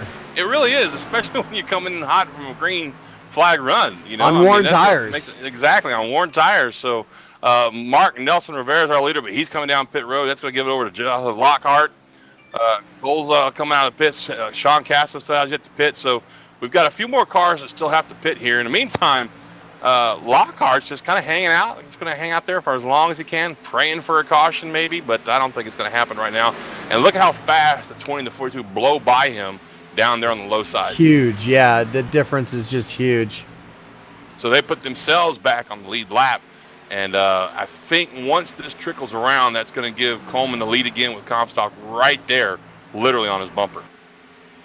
Yeah, it looks like it's just going to cycle back around as long as we don't get a caution here or anything, or as long as anybody doesn't speed on pit road that's fighting in this top group. But yeah, Lockhart's still out there just kind of doing his thing, staying up high, kind of staying out of the way. He knows he got all these guys coming through with fresh tires, so he doesn't want to get in their way. Oh! Wow. What are you seeing? I saw Coleman damn near run over to 21. I mean, almost flat ran Cohan over. The closure rate was unbelievable. And this is for position as well. I don't know. I'm watching right now, yeah.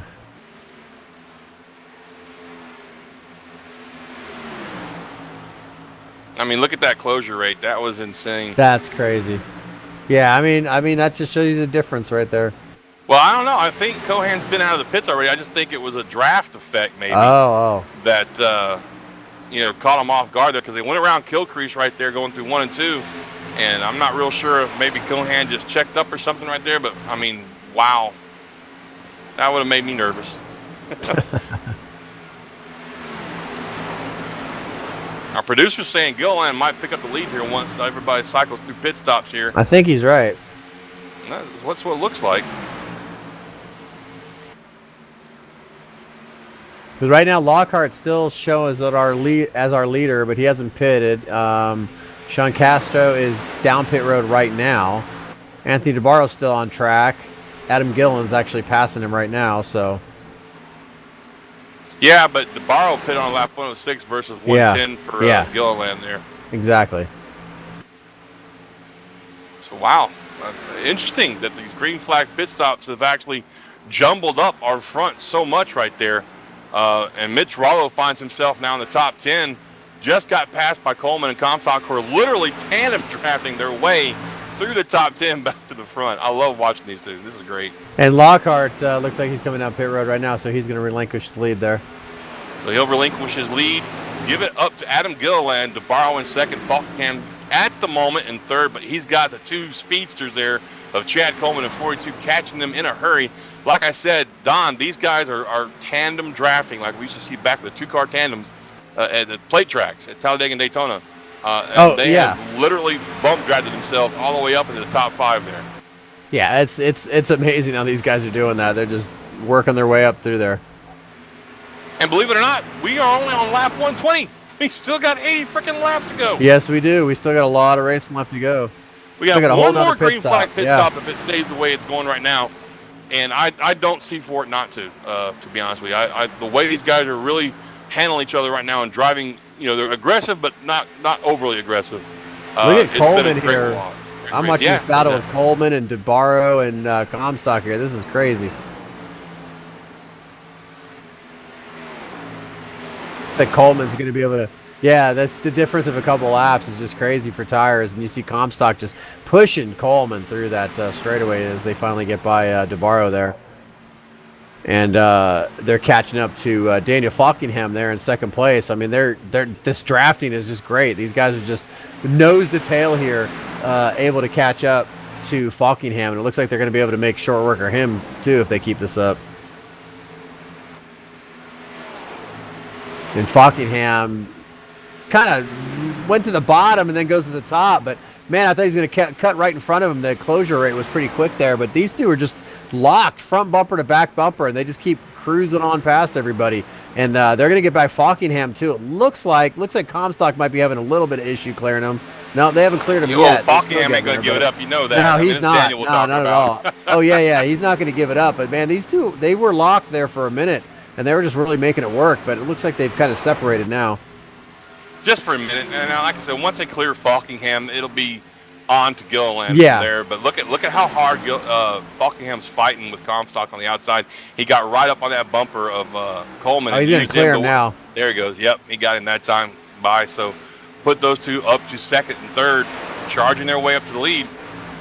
Sorry I left you hanging for a minute there, buddy. I went to rewind a little bit and see what happened to Brian Boris Cook, who I just noticed retired his vehicle as well as Mike Montesi. And I guess Boris had to go to bed. Maybe it's past his bedtime because he didn't get in a wreck or anything. He went in the pits, got his tires, and then parked it. So. Well, I mean, it's only 7:20 here where I'm at, so it's what 10. Well, over there it's 10:20. Yeah, that's what I'm saying. So it's a lot later. It's a lot later over there for him than it is here. Whatever. Some of these guys, man. Whatever. Well, I spent 17 years in the oil field. I was lucky to get 4 hours of sleep a night sometimes. Anyway. I hear you. My grandpa. I hear you. Well, I tell you what, I still can't believe that we're only on lap 125. It's 9:30 at night almost. This is about usually what time we start our post-race interviews and, whatnot. But no, sir. We still got 75 laps of this fun and excitement to go. And this is the downside to me of green flag pit stop. Damn it, we're all spread out now. We don't see the jostling and fighting and dicing and slicing that we saw earlier with many cars. Well, I mean, now you see them kind of spread out a little bit, and we have these green flag stops. It kind of separated guys up a little bit and spaced them out. So, unless we have another yellow, I don't foresee these guys really kind of bunching up together again. We still got a green flag pit stop until the end. Like you said, we're on lap 127 now of 200, so we still got a good ways to go here. Oh, sorry, you caught me mid-yawn. Oh, I hear you. And it's crazy. I'm looking at Coleman and Comstock. It looks like they're actually kind of closing in on Gillen there.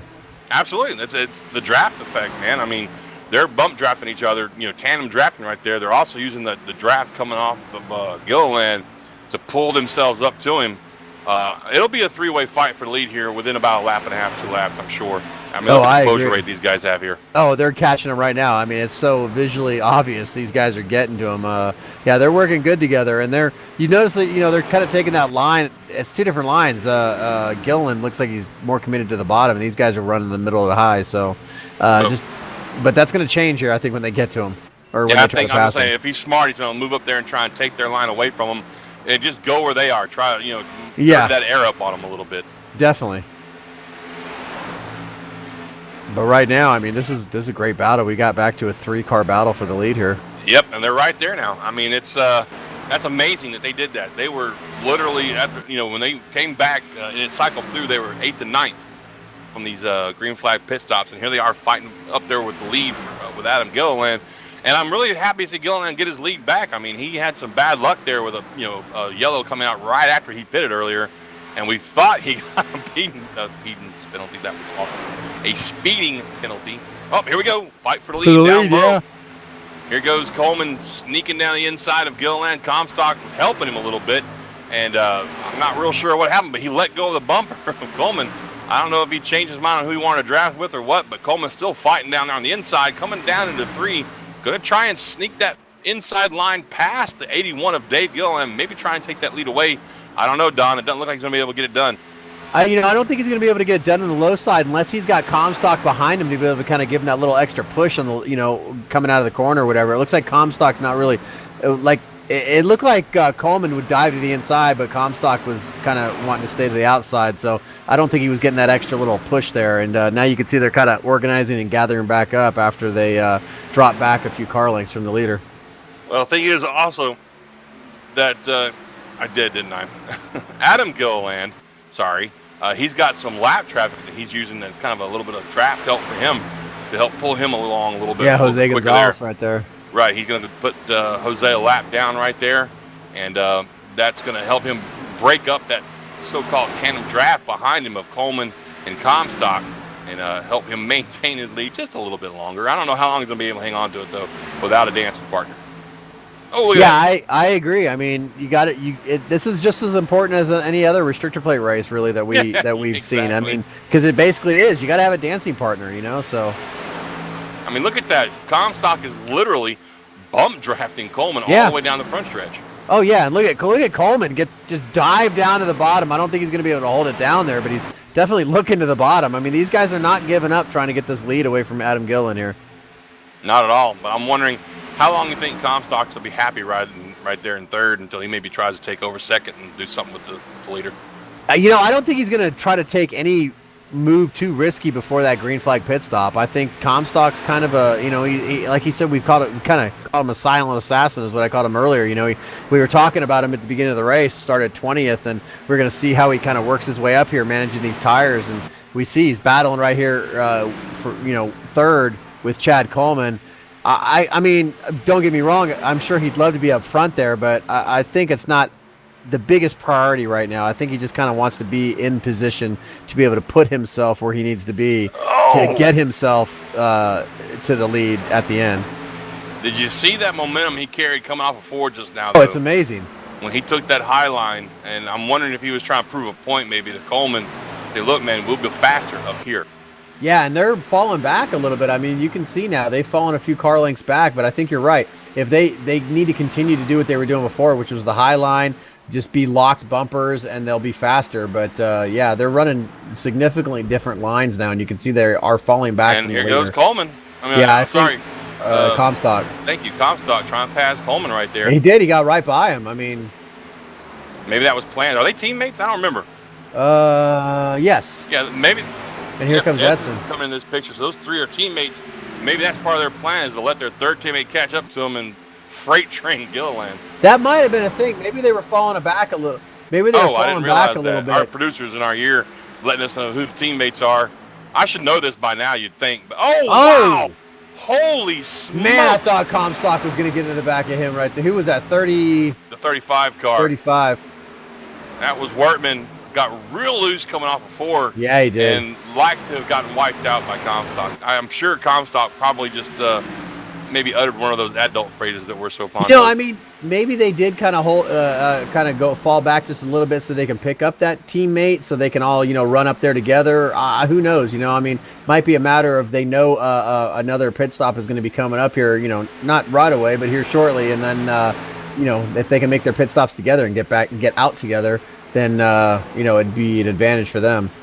Well, speaking of pit stops, I calculated that right around lap 145, which is about 7-8 laps from now, they should be able to pit and be good to go to the finish. There's no green-white checkered yet, I say, for iRacing. So, they can pit at 145 and be good to go to the end of the race, not have to worry about what happens if there's a caution at the end of the race. If they can get there, they're only 6 laps away from that point. So wouldn't be surprised at all to see a lot of guys come down pit road as soon as they're able to make it to the end. And here's Chad Cole poking his nose into this.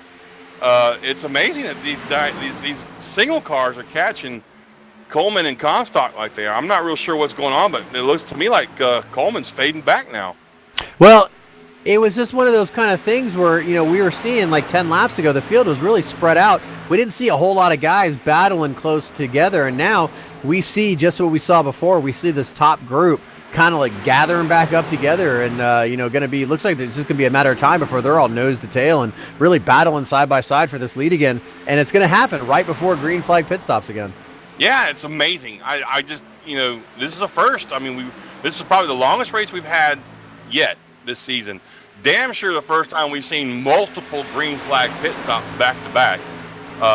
And yet here it is, this package, instead of what we normally see with the field spreading out after a green flag pit stop, they're punching back up like a freaking rubber band. It's awesome. Well, I think it's like what you were saying earlier about these guys. They get to a certain point with this tire wear off, or it gets to a plateau to where the car kind of comes back to them. And I think a lot of these guys in the first half of this run, the tires are wearing out, and then it gets to that plateau where the car kind of comes back to them. And I think these guys feel a little bit more confident with their car. They get a little bit more racy, and they're able to kind of bunch back together a little bit. It's great racing. I love what it's bringing to us. It's bringing this really great close racing and these green flag pit stops. It was kind of like an intermission for the announcers when you stop and think about it. It let us catch our breath a little bit. They got a little spaced out for the after the pit stops, and we caught our breath, and now here they are all here bunched come the up action again. Yeah. Yep. And like you just mentioned, here we are at lap 142, and I mean that's just my thinking. If I get to this particular point and pit, I'll be good to go on fuel if we go green the rest of the way. That's the way look I at think about Comstock. You were just calling it not even 5 laps ago about it. I wonder if Comstock's going to get tired of just kind of working with these guys and everything else. And he was working with Coleman not too long ago, and now Coleman's in 5th. We got Comstock in 2nd, and he's looking underneath Adam Gillen every other lap here. So yeah, I mean Comstock's getting a little racy here. He wants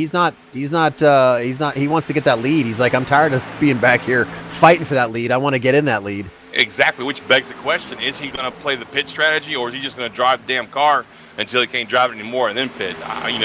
He might run it dry. I don't know. I don't know.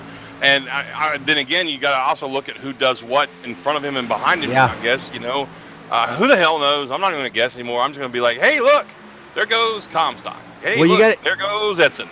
Right there. I mean, look at Edson's going right now, as you're saying it, looking underneath Comstock. And these guys are, like we were saying before, are all teammates. But, you got to wonder, even if you decide not to run it dry and to come in a little bit earlier on your fuel run, then you got to worry about a caution comes out while you're on pit road. And you see right there, looks like, are these teammates bumping a little bit there? Look like I got a little crazy right there with Comstock and Edson there. Just a smidgen, huh? Yeah, Edson looked like he put a little slide job in front of Comstock. He lost a little momentum, and Comstock got on the back bumper there. Right, and he did it again. And he wiggled him. Took the wheels off the ground, and that back end of that car definitely got loose. And these are teammates here. I mean, come on, guys. Hey, Aaron, pop down their team speak and listen in for us. If I want to be a fly on the wall for that team teammates wiggling each other like that. Holy for that team, there's definitely no team orders here. And you can see right here, Chad Coleman's coming right back into the picture, trying to poke his nose underneath Chad Cole right there. In the meantime, Gillen's looking back on all this. So yeah, you guys go right ahead. Just keep doing what you're doing. Yeah, he loves every moment of that. He wants to see them race. And look at Chad Cole, man. He's really battling, getting past Comstock now. Yeah, and Comstock fall back a little bit. Well, it might be a matter of kind of like what our producer said in our ear a few laps ago. Maybe Comstock and Coleman wore their tires out. Yeah, just driving like they were. That's true. Who knows? But it's given us something to talk about. This race is just really amazing to me. I mean, we're at lap 148 now, and we've had 2 green flag pit stops, and it's not spread out and boring. I hate to say that word boring. I really do. No race is really boring, but I mean, we got opportunities to talk about stuff right here. It's great. I freaking love it. Yeah, you can see Comstock battling again on the outside of Chad Cole there. Those two aren't done yet, and right now, Gillen's loving this. He wants to see these guys get racy behind him because it helps him out a little bit. But like you said, they can pit right now and make it to the end. So I assume that we probably are going to see some green flag pit stops here soon if we haven't already, if a couple of guys in the back that we've missed haven't already pitted. Yeah, I'm watching Gilliland's line here. Watch Adam Gilliland going through these turns. He's getting right down there and putting that left front tire below that blue line. And we saw that a lot with a couple of guys last night, and it helps that car turn a little bit right there. Yes, it does. And he's not the only one doing that car is. Yeah, I know, right? Look at that rubber buildup. Man, his body guy's gonna have a lot of work to do tomorrow to get all that rubber off. But yeah, you're right. They do. They put those tires right. I mean, God, he had his tires right there, like a whole tire width below the line, completely below the line. I mean, you don't see that a lot, and caution's out on the track. Oh, no, not what we wanted to see. Let's see if we can figure out what it was for here. Nah, I didn't want to see that. Am I seeing... Trying to get a number here to see who it could have been.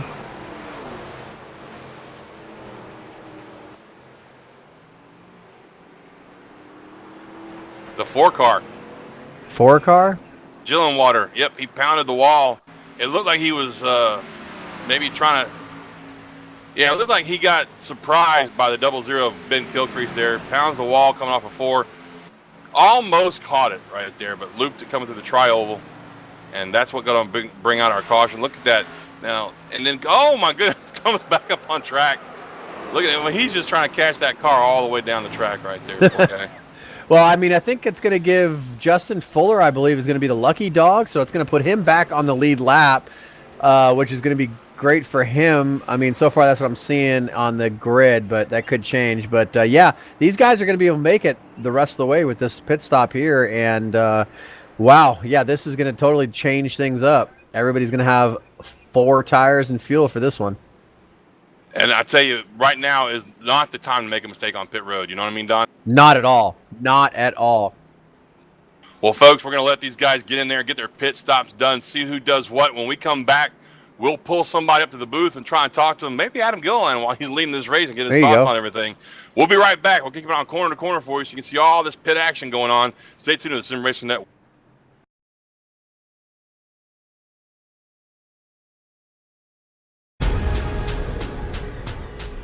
The most realistic online racing sim ever made.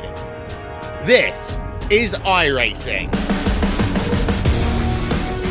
Detailed laser scan tracks, fully dynamic real world cars, and over 50 series to choose from. 6 online world championships offering over $100,000 in annual prizes.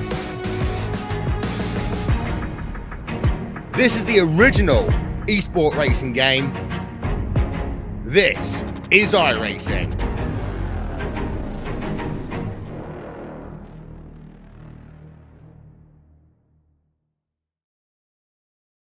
All right, Watson, let's analyze the chemicals in this cigarette smoke.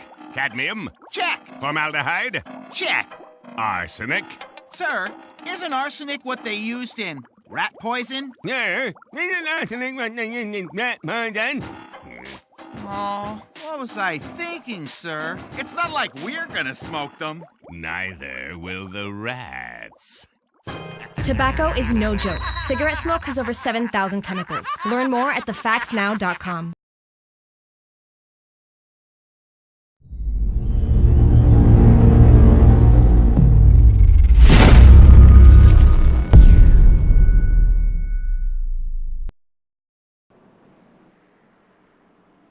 And we're back under caution still, and we're going to pull Adam Gilliland up here. Adam, this is John in the booth. You got me?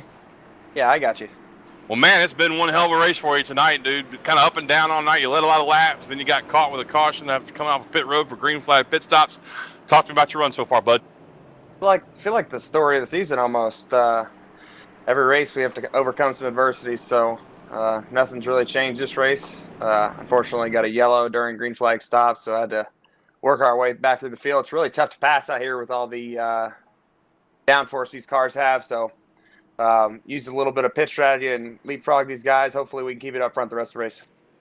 Well, man, we're going to let you get back to it. We just want to get a quick word with you and see how you felt about your chances. Do you think you got something for these guys behind you?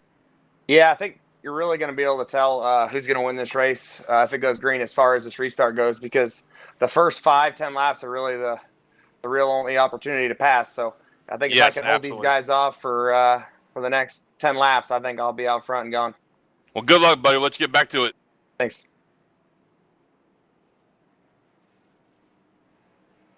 And that was our current leader. Sorry, I was trying to find his team channel, put him back in there correctly. That was our leader, Adam Gilliland.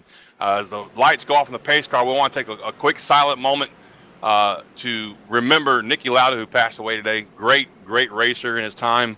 Was fun to watch on track, Don. So we're going to take a minute to remember Nicky Lauda.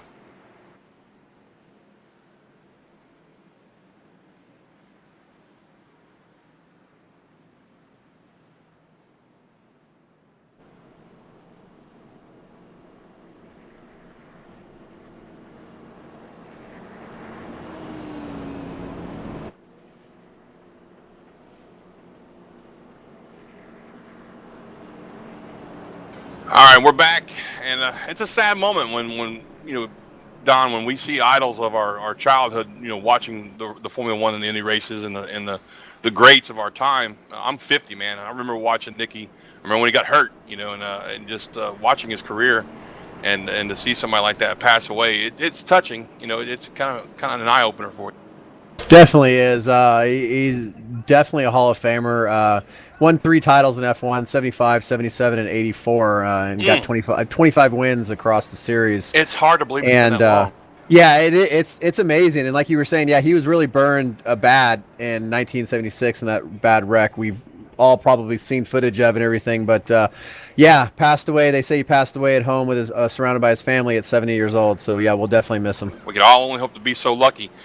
Yeah, speaking of that accident, I was 7 years old when it happened. Saw it on Wild World Sports, and yeah, scared the hell out of me. I think that's probably. I'm 44, so I'm a little younger, but yeah, I do remember seeing that, and yeah, my dad was a big F1 fan back in the day, so yeah, he did a lot for the sport, and he'll definitely be remembered. And like I said, definitely a Hall of Fame racer across all forms of motorsports. Absolutely. He'll be missed. Yeah. As Aaron, our producer, just said, he's basically, it's like how NASCAR lost Dale Earnhardt. It's basically the same thing for F1. He's the Dale Earnhardt of F1. And you can say that actually about a lot of drivers. I mean, Ayrton said when he passed. Yeah, Senna, same thing. Yeah. Tough one. But the lights are off again. We don't know what happened, folks. Sometimes iRacing just decides that we don't need to go back to green yet, so we had a extra Doug made a decision right there. Yeah, Doug made a decision right there. He needed another cold Budweiser. Executive decision made by Doug, our pace car driver there. So yep. But here we go. The lights are off, and you heard what Adam said there, Don. We said it earlier. The first 5 or 10 laps, the only chance to really get to be aggressive with those tires and take what they can get. So I think we're going to see a lot of aggression. I'm really surprised. Not surprised by that. Is what I'm trying to say. Yeah, we're going to see a lot of aggression here on this restart, and my goodness, y'all buckle in. This is going to be this is going to be a heck of a race. And we still have 45 laps to go. Hello. I know. So here we go. Pace car's off. There goes Doug down to the inside. Green flag waves in the air, and a little bit of tire spin by Gilliland, but he didn't lift at all, man. He just said, I'm going anyway. The hell with it. If I spin.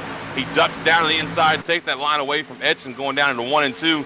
And like we said, look behind him. Look at all these guys just trying to get every spot they can for the next few laps. Definitely. Like you said, I mean, it's great that he's got that great start and he got that good jump, but it's only going to be a matter of time before these guys overtake him. And look at Comstock just pushing Edson, getting that car all loose. The back end of the car was wiggling all over the place as Comstock was just beating the heck out of that rear bumper there. Our leader, Adam Gilliland. He gets down on the apron, gets those tires down on that white line and loses it, but he saves it as they're three wide for second place behind our leader. Oh my God! And that, you know, we were touching on that earlier. That works if you've got 40-lap old tires, but when you've got fresh tires, leave the apron alone, man. Gillen almost paid the ultimate price, but what he did was he saved that car, and I mean, I just can't believe he saved it. And then it went 3 wide behind him for second place. And look at Comstock now on the outside. I mean, let me catch my breath a minute, Dom. Please talk. Oh, that was wild right there. That was great driving by Gillen right there. He saved it, our leader, right in front of the whole field. I mean, that could have been a humongous wreck, a big mess right there. But he was able to save it. He's still flirting with that apron. Oh! He's got those tires right there down there. I'm gritting my teeth as I'm watching him do that because that car is going to get so loose. You see that high line working right there with Comstock and Edson making that high line work, trying to make it work. Comstock's not quite able to complete that pass, but they're still door to door as they cross start-finish line. That outside line was bump drafting. It was fun to watch, but it's not good when you're going through a turn to bump somebody like that. Edson bails on Comstock, ducks down the inside. Comstock still maintains his momentum, though. Still working that outside line, trying to get something going on the outside of Gilliland. In the meantime, they are slicing and dicing back there behind him. Chad Cole and Chad Coleman basically swapped spots. One was inside, one was outside. Before they got into turn 3 and 4 right there, they'd swapped around, and it's just fun to watch when you get the new tires on these cars. These guys are just, they honestly, don't, you know, pardon my French, they take no shit. Nah, and they're fighting all the way back, all the way through 10th place. I mean, you still got guys like Anthony DeBarro, Nick Cohan back there. We got a wreck! They're wrecking. The leader's wrecked. Comstock got it. It looked like Comstock and the 81 and Adam Gillen made contact right there in front of the whole entire field. The caution is out. We're going to have to get a replay of this and see how this works out here. Wow, that was a big wreck right there between the leaders.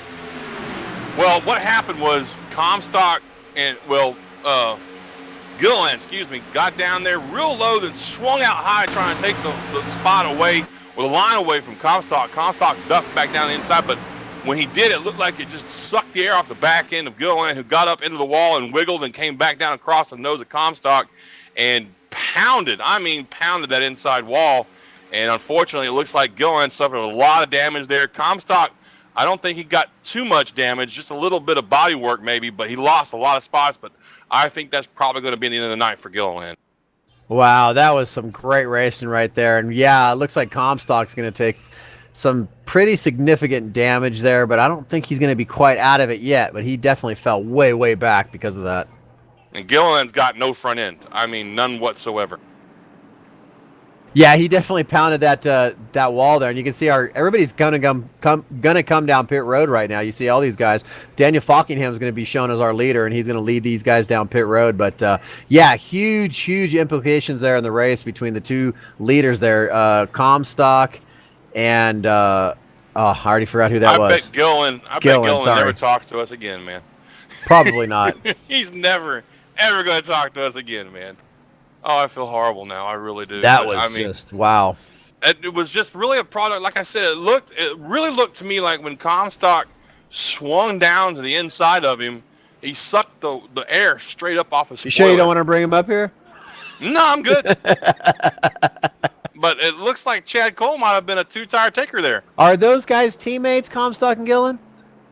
Because they're in the same team speak right now, talking to each other, I think. So I don't know if they're team speak. Are they? Are they friends? Best friends, are they? Are they? Okay, well, okay. We'll see how that works out after the race. Oh my goodness! You know what? We said it was going to get wild, folks. We said it was going to get wild here at the end. Just because I am who I am, and if you don't know me by now, you should. We're going to have a quick chat with Mr. Gilliland. I asked you to, yeah. Hey, Adam, it's John up in the booth, buddy. You okay? Yeah, that was a hard hit. We're still in the infield medical center trying to get checked out, but that's racing. Well, you have a hot nurse if it makes you feel any better. We'll run with this imagination thing we got going on here. Man, I am so sorry to hear that. We were just looking at the replay again, and it really looked like when Comstock swung down low on you, he sucked the air right off your bumper and sent you up into the wall there, and then you came off the wall down in front of him. Is that what it felt like to you? Well, the outside started to roll there, and it was getting to the point where we were starting to have to lift. So I knew the outside was the place to be. I got clear barely. I jumped up in front of him and just lost the nose a little bit. So as I was pulling away from the wall, I guess I pulled it maybe a foot too far, and we hit. And one of those deals to where when his right front's hitting my left rear, you can't really get disconnected. So it is what it is. Tough break, but we'll rebound. Well, we're really sorry to hear that, man, and sorry to see what happened there. By the way, there's a fan that has contacted the booth, and he's got your front end down there waiting for you if you want to go pick it up. You can go sign it. Perfect. Yeah, I will. I'll be right down there. He's just asking for an autograph. That's all he wants. All right, buddy. Look, again, all joking aside, we're sorry about your bad luck, but yeah, we'll look forward to seeing you next week, man, okay? Yeah, man, that's racing. No big deal. And that was our former leader, Dave Gilliland, taking it Adam pretty well Gilliland. there, Don. Taking it really well, considering. I did it again, didn't I? Adam Gilliland. I'm sorry. No, he did. He, really, really great sportsmanship there. I mean, those guys, like our producer was saying, they're really good friends. They're teammates, and it's just a bummer of a racing deal. You hate to see that, and they were really putting on a good show there for a while. And but back out front though, man. We look at what we got out front going on. Well, I'll tell you what, we got a bunch of wave arounds, but when they do go back to one to go here, Chad Cole on 2 tires. Yeah, we'll see how it works out for him. I think it was a little too soon, to be honest with you. Yeah, I agree. I don't know how it's going to work out. We saw it earlier with Comstock earlier in the race, and he really, really, really had a heck of a time keeping that car, even in the top 15 after he took those 2 tires. So I don't know. We'll have to see how it goes here for Chad Cole. We still got a good amount of racing here to go. So. Yeah, we do. And, I mean, it could work out for him. Who knows? We got 35, 36 laps right now. Well, it'll be 36, when they take the green. But he's got some hellacious competition behind him. He's got Falkham to his outside. And that's another thing. I'm surprised he didn't choose the outside line. We saw that work really well for the 81. He's got DeBarro out there. He's got Edson right behind him. Coleman back there. I mean, he's got some fierce competitors behind him, and they're all on 4 tires. Yeah, we got some guys up there that we haven't really seen in the top 10 all night that are really battled back from the back. Tommy Ryan in the 99 car, he started 36th, and he's in 7th. We haven't talked about him all night. So we got some guys that are really, really trying to prove themselves tonight. Scott Semley started 30th. He's in the top 10. So a lot of these guys that were starting way deep in the field, they're trying to produce a good finish tonight. So we're going to have to look for a lot of hard racing here in these final laps. Well, Doug, I think he's happy and satisfied with the way these guys are lined up. So he's got his lights off this time. We've seen him duck down pit road. I hope he puts the damn beer down this time. And we'll see how this restart goes. There he goes. And we're coming down to the start box right here. And we'll see if Chad Cole can hold off these snarling beasts behind him. Gets a great restart right there. No tire spin at all. That's pretty impressive. And he kind of gaps Falkingham a little bit. Falkingham ducks down the inside. Covers that spot in front of Trey Edson there, Don. And it's on from here, it looks like. Yeah, he got a great start right there. He kind of held the field back, didn't go right away. You see a lot of those guys protecting that bottom line coming off the corner there. Falkingham looks down low, looks up high. Chad Cole's going to take that low line. Falkingham's going to go up high, and then he's going to maybe come back down in front of Trey Edson. No, he's going to stay up high, and Trey Edson's going to look underneath him as they come to the start-finish line. And Chad Cole still got that. Man, it's close, those guys right there. They're trying to go almost 3 wide. He's sweating bullets right now. They're 3 wide back there behind him, but he knows that. I think he understands that he's going to have to. He's a cool give up cat. That spot. I mean, old big cat as we like to call him. He's only got 2 tires, and here goes Edson down the inside. Edson's going to make quick work of him here through 1 and 2, and he's going to bring Coleman with him in that 20 car. I'm sorry, that's 3 and 4. They're in. My bad. I think he's going to be a sitting duck. I think it's going to be the same thing we saw before with Dave Comstock. Yeah, absolutely. Excuse me. Comstock only had 11 laps on his tires before. I'm not sure how many Cole has had on this run, but I don't think it really matters, though, man. When you only take 2 tires like this, I think it's just a matter of time. These guys are, they got 4 fresh tires, and the drop-off is just so significant. I think it's just a sitting duck. I don't know. He powered back on the outside there. And, oh, my goodness. Gave a little tap to the 40 car of Trey Edson there. Draws back up to the outside. He's got a really good pushing partner, I guess, for lack of a better term, in the 39 car of Daniel Falkingham there. And he's hanging tough out there on the outside with 2 tires and, against guys that have 4 tires. So I'm really impressed with this run right now by Chad Cole. So far, so good. I mean, Trey Edson's having a heck of a time keeping him up there. He hasn't been able to clear him yet. I think he's going to try to clear him there. He squeezes him up just a little bit. Ooh, Falkingham looked like he was going to look to the outside there. Wow, these guys are really battling. They don't realize that we still have 30 laps left, but I mean, they're racing like it's the last lap every single time here. And I mean, he barely clears him there, but I think, oh my goodness, I don't think Cole ever got out of the gas there, and they actually rubbed bumpers, I think, a little bit and almost locked. And now here we go. They're gonna swap positions. Pinch him down. If he's smart, he will. Yeah, he's in. Oh, geez. Man, Edson is playing with fire in the front bumper of that car right there because he keeps going in front of him, cutting and I mean, it's just a matter of time before I think Chad was going to lay a bumper to him there, but now they got a little spread out, so I think we might be good. Oh, the other Chad! The battle of the Chads here. Wow, left one Chad hanging there. Oh, I see what you did there. We almost had a hanging Chad going on there. But we had the battle of the Chads. Actually, the battle of the Chad Cole and Chad Coleman. So, and DeBarro's right there just licking his chops, waiting to see what these guys are going to do. I'm saying, and we got a battle for the lead. Got to be feeling a little bit nervous with those two tires getting bounced around like he is. But like you said up front, we've got a battle for the lead. Falkingham is all over the back bumper of Trey Edson in that 40 car, looking to take that lead away from him. Folks, this is not over yet. We still have 29 laps to go, excuse me. And these guys are duking it out like it's on the last lap. Yeah, this is crazy. Falkingham's all over Trey Edson. You can see these guys are actually like bump drafting and, I don't think they're trying to bump draft. That's just how close they are locked with bumpers going through this front stretch here. And you see all these guys going across each other's noses and bumpers almost getting hooked. I mean, it just seems like it's a matter of time before something big's going to happen here. Oh, I absolutely agree with you. In the meantime, Chad Cole is still hanging onto the back bumper of Chad Coleman in that 20. He's got Anthony DeBarro in the 27 car, that Coors Light Toyota all over his back bumper. Those two tires right now are really screaming at him, I'm sure. He definitely doesn't have the handling that he wished he had, but he's hanging tough right there, man. He's there in the top 4, still hanging tough. DeBarro's right on him, but he's been able to hold off these guys so far. If he can stay where he's at and keep fighting like he is, eventually their tires will equal out to his tires. Exactly. Like what we talked about earlier with that whole, I guess, plateau. I don't know of a better word to use for it, but yeah, no, that's a good way. Analogy. Yeah, eventually it's going to equalize for him, which is an amazing fact about this package. And I know people probably tired of hearing us use that term package, but I don't know how to describe it. And we got a car in the wall in 1 and 2 there. Not sure who that was way back in the pack, but it looked like he just stopped when he touched that wall. No yellow, so we're still going to green. Clean and green, so we're good. It might have been Donnie Lee again. That dude flirts with that outside wall. He really does. He really flirts with that thing.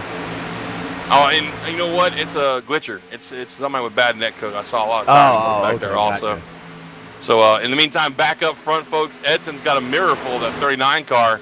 And behind the 39 car, we've got the 20 car of Chad Coleman. So Edson, Falkingham, and Coleman right there, your top 3. You can throw a blanket over them. I mean, this is insane how good the racing is here on a cookie cutter, as Ben likes to call him. And speaking of Ben Kilcrease, I hope he's feeling better tonight. We talked about it at the top of the show. He was really badly dehydrated over the weekend. He's not having a great run tonight, which probably doesn't make him feel all that great. Running 23rd right now, but it's just good to see him be able to start the race because I tell you, Don, he was looking and sounding rough last night. Yeah, that's what I heard. He was really dehydrated, not feeling too good, so I'm glad he's feeling better tonight. But, yeah, I mean, after we got like less than 25 laps to go, we're working in lap 176 right now. After 176 laps, it's crazy that these guys are racing so close together and battling so tight here at Charlotte Motor Speedway. Absolutely, and it's such an entertaining race. I mean, it really has been.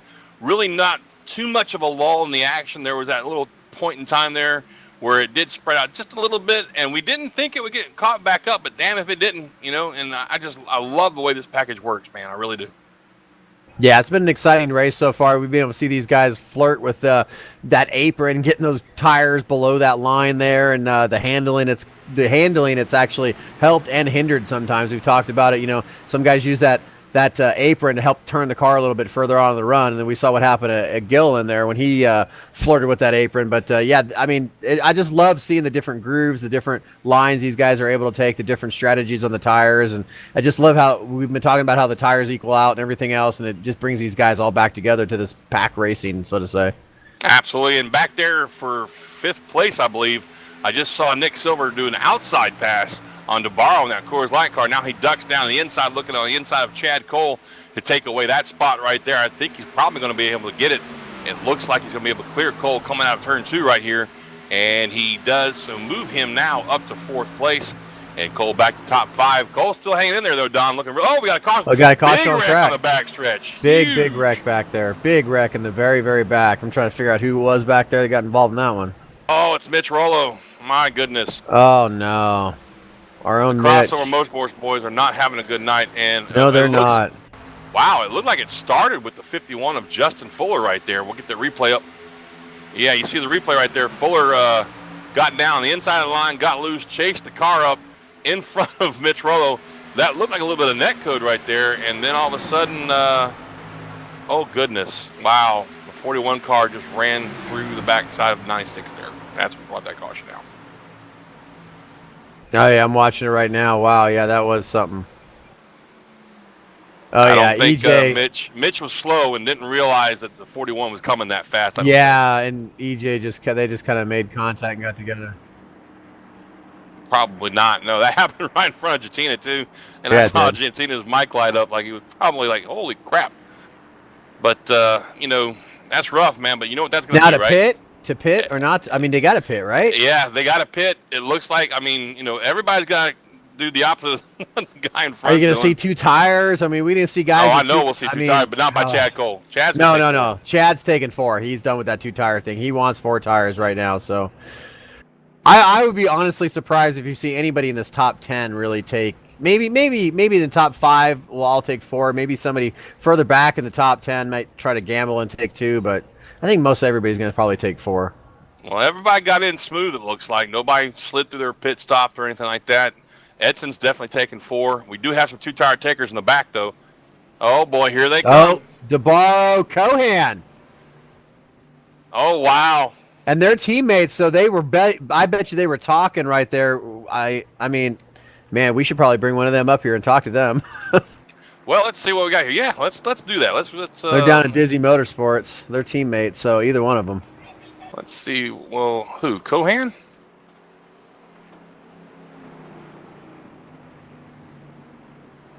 Did DeBarro take 2? I think they both did. Anthony DeBarro, John Mushin, and Don Runkle up in the booth. You got us, buddy. How you doing?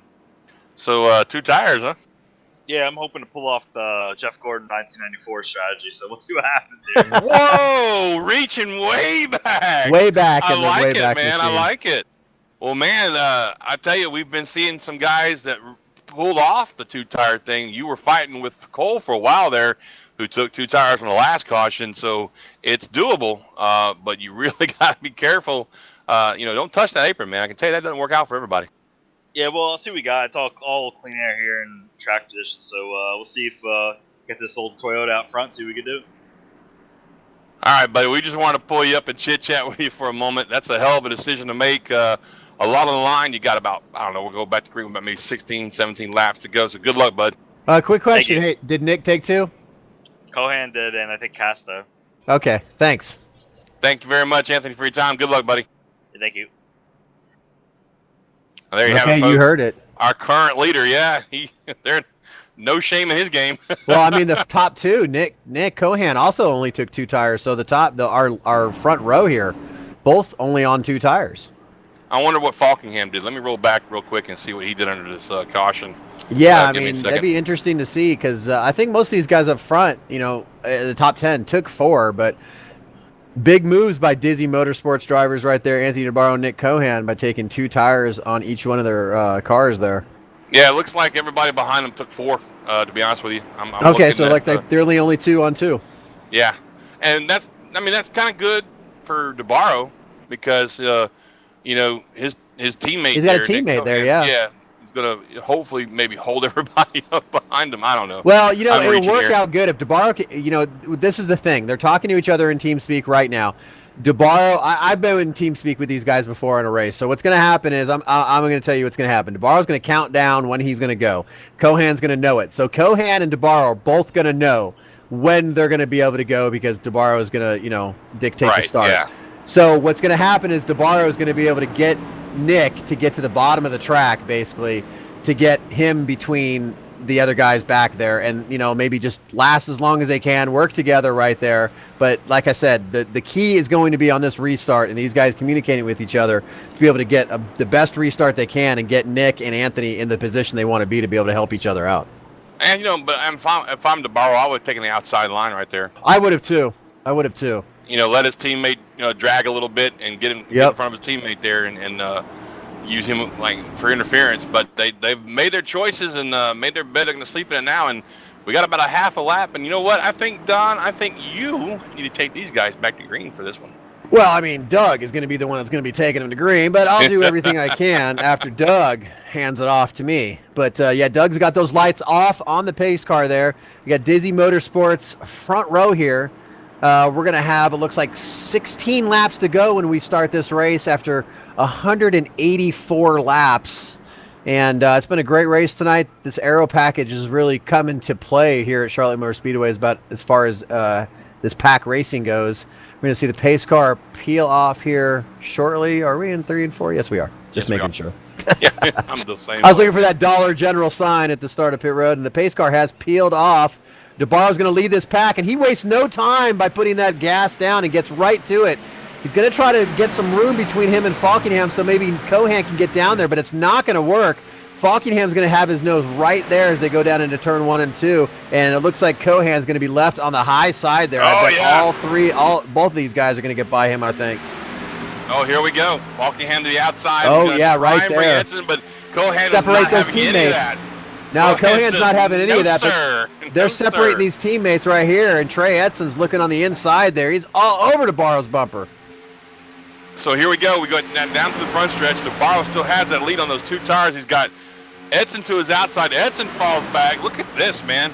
I'm really impressed with Cohan. Just keep it right up in there. But look at that. Edson slides down in front of him. Now Falkingham slid down in front of him. Edson to the outside of the 22 car of Anthony DeBarro. Oh! There's contact back between there. Coleman and Cohan. It was between Cohan and Coleman, it looked like, and almost hit Chad Cole there.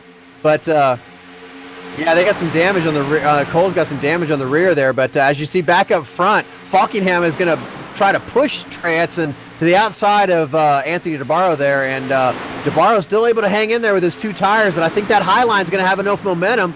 And Edson and Falkingham look like they're both going to be able to clear DeBarro there. And DeBarro's going to try and fight back on the inside, but he doesn't have the tires for it. Nah, he just can't do it. Cole on the outside of him in the 82 is going to. We got one spinning. Rivera down there in infield sideways. He's no off yellow the racing yet. Service, so it looks like we're going to stay green. Look like we're going to stay green, like you said. Yeah, we are going to stay green, and you see these guys fighting up front here.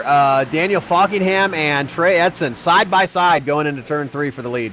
Looking at this replay, it looks to me like maybe he got in the back of Cohan, or was trying not to get in the back of Cohan, got up into this 12 car of Scott Simley, which sent him down to the infield. No harm, no foul, I guess you could say. I mean, he lost a lot of spots there, but at least he's still racing. Yeah, and up front, these guys are still battling. You see Chad Cole, he's made his way up to 3rd place. And Edson and Falkingham are still battling side by side, door to door, going into turn 3 here. I mean, they've been side by side for the last 2 laps. Falkingham is giving no quarter at all. None at all. Powers by on the outside. Comes down hard in front of Edson, going down to the tri-oval. Wow, that was an insane move right there. Edson had to lift a little bit there. It looks like it's going to give Cole an opportunity to get down to the inside of him. Maybe try and take 2nd spot away coming off of turn 2. We'll see how it works out for him. On the outside, though, Trey Edson powering back, getting right up to the bumper of the 39 car. Yeah, he's got that high line. You can see come down the track just a little bit. He's going to try to keep Chad Cole down there so he doesn't get that momentum, swing the car up to be able to try to, stay down there and complete the pass. Trey Edson's able to get clear of Chad Cole, and now he's going to set his sights on Daniel Falkingham. Well, he's clear for the moment, but as we've seen with this package so far tonight, what is true going into turn 1 is not true going into turn 3. We'll see how it works out for him. Coming down into turn 3 right here. Look at that. Edson gets right up on the bumper of Falkingham.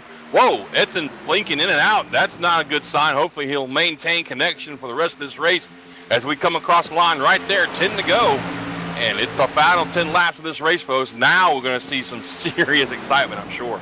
And back there, and I'm looking in 6th place, some guy we haven't talked about for a while. We were talking about at the beginning of the race.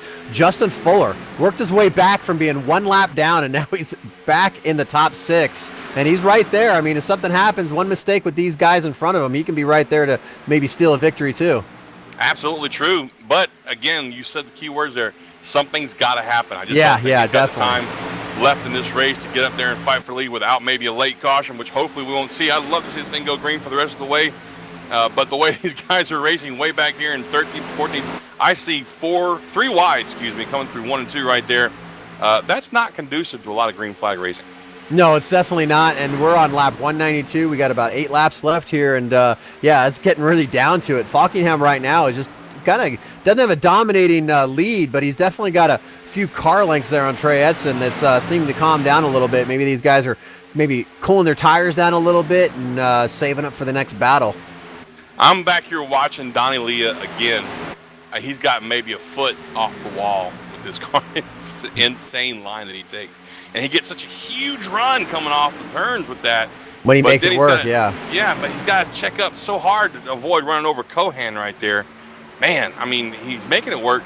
Yeah, he's bumping. Get out of my way, dude. I'm faster than you. Move. He's letting him know. He's like, hey, I'm making this high side work. You need to let me through, or I'm just going to keep hitting you until you do. Yeah, we're going to wind up seeing a spin right there before much longer. But in the meantime, back up front, it looks like Falkingham stretched his lead out just a hair, about 0.3 seconds. Coming around through 3 and 4 this time on lap 194. We'll be taking 195, 6 to go at the line. Don, it's still anybody's game, though, truly, man. I mean, even though Falkingham's got a little bit of a lead right there, any mistake on his part, and he's going to have a pack of snarling cars on top of him. Well, I mean, we saw what happened earlier with Adam Gillen. He was leading the race, and he hit that apron a little bit, just misjudged it, got a little bit too low on that line, and wiggled, and basically, almost wrecked, but had a lot of guys kind of check up on him, and made it so a lot of guys could catch up to him. And we thought he had a really dominating car at the time. So, like you said, anything can happen. I mean, one little bobble, one little hiccup, little brush to the wall, losing some momentum, any of that stuff. Well, right here, 5 to go. 5 to go right here this time by. Oh, we got 2 cars sliding through the infield. I see that back there. And the caution is out. No! I'm not sure. Is that going to end the race here? It didn't last night, but we'll see how fast we'll this see thing how it gets works. lined back up. But lap 196. That might be close. And we're going to try to see what happened back there. Scott Simley is in it. Let's see who else is in it. The 17 car, that good-looking race car by Nick Timms, he's in it. And DeBarro. DeBarro, yeah. DeBarro got up in the wall, came down and got into Timms, and then got into Simley, and then got back into the outside wall. Oh, and got collected by a bunch of cars afterwards. My goodness. Big wreck there at the end. He looked like a pinball out there, man. We're going to have to see if this is, I mean, we don't know. This could be the end of the race here. We're not exactly sure. It could be a one-lap shootout. iRacing has not done the green-white checkers yet. We're going to see that in the next build, I believe, in June, after, during the week 13 when we do all the updates for the new builds. But as of right now, no green-white checkered. We're on lap 197, so we're still not sure if we're going to go green. Not ready to announce it yet. Mitch Rollo destroyed that car.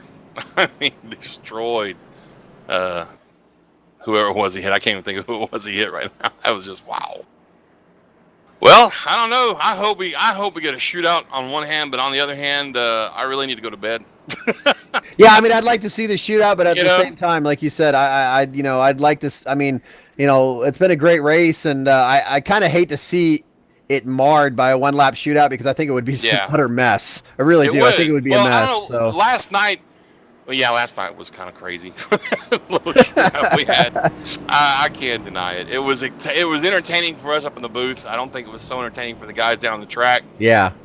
For Nick Thames in particular, who once again has had some rotten luck tonight. But I just hate seeing a race finish under green. I mean, under yellow. Under yellow. Really I do too. I agree. I mean, I guess it's all about perspective. If you're Daniel, you probably want it to end. Oh yeah, he's had a long losing streak. I mean, So he'd like to see this win, definitely. Yeah, he for a while there, he had a couple of Xfinity wins, a Cup win. Was really on a streak, and then it just kind of dried up on him, and he had some rotten luck for the last few weeks. So I'm sure if anybody down there wants us to finish under caution, it's going to be that 39 car. Oh yeah, yeah, definitely. We'll see here in just a little bit. They're working lap 198 of 200. Lights are still on in the pace car, and I think that's yeah, going to be it. They I should do have gone too. I off think last time by. I think it's going to be done. But we don't want to announce it quite yet until we're 100% Not like I did last sure. night. Oh, did you? Oh yeah, man. Oh, this race is over. That's it. It's done. Oh shit. We're got another shootout here. Going back to that green white checkered, I'm just curious to wonder how they're going to implement that. I haven't really read the details. Is. I mean, are they going to how many chances are we going to have in official races? How are they going to do it in league races? Are they going to imagine the bugs? I'm just curious. The coatings they're going to have to try with this. I mean, they're definitely going to have to work a few bugs out, I'm sure, but I'm excited to see it come out, because like you said, I hate to see it. Yeah. And I think lights are still on. So we're going to be done. That's it. Well, alrighty then. So what a hell of a race. I mean, really. Daniel Falkingham, Trey Edson, Chad Cole, yeah. Great race by those three guys, by everybody on track, really. Really, I mean, it was, I got no complaints. I'm sure there are a few down there who do. I mean, I'm looking at like Tommy Ryan. What a great run for him. 36th place.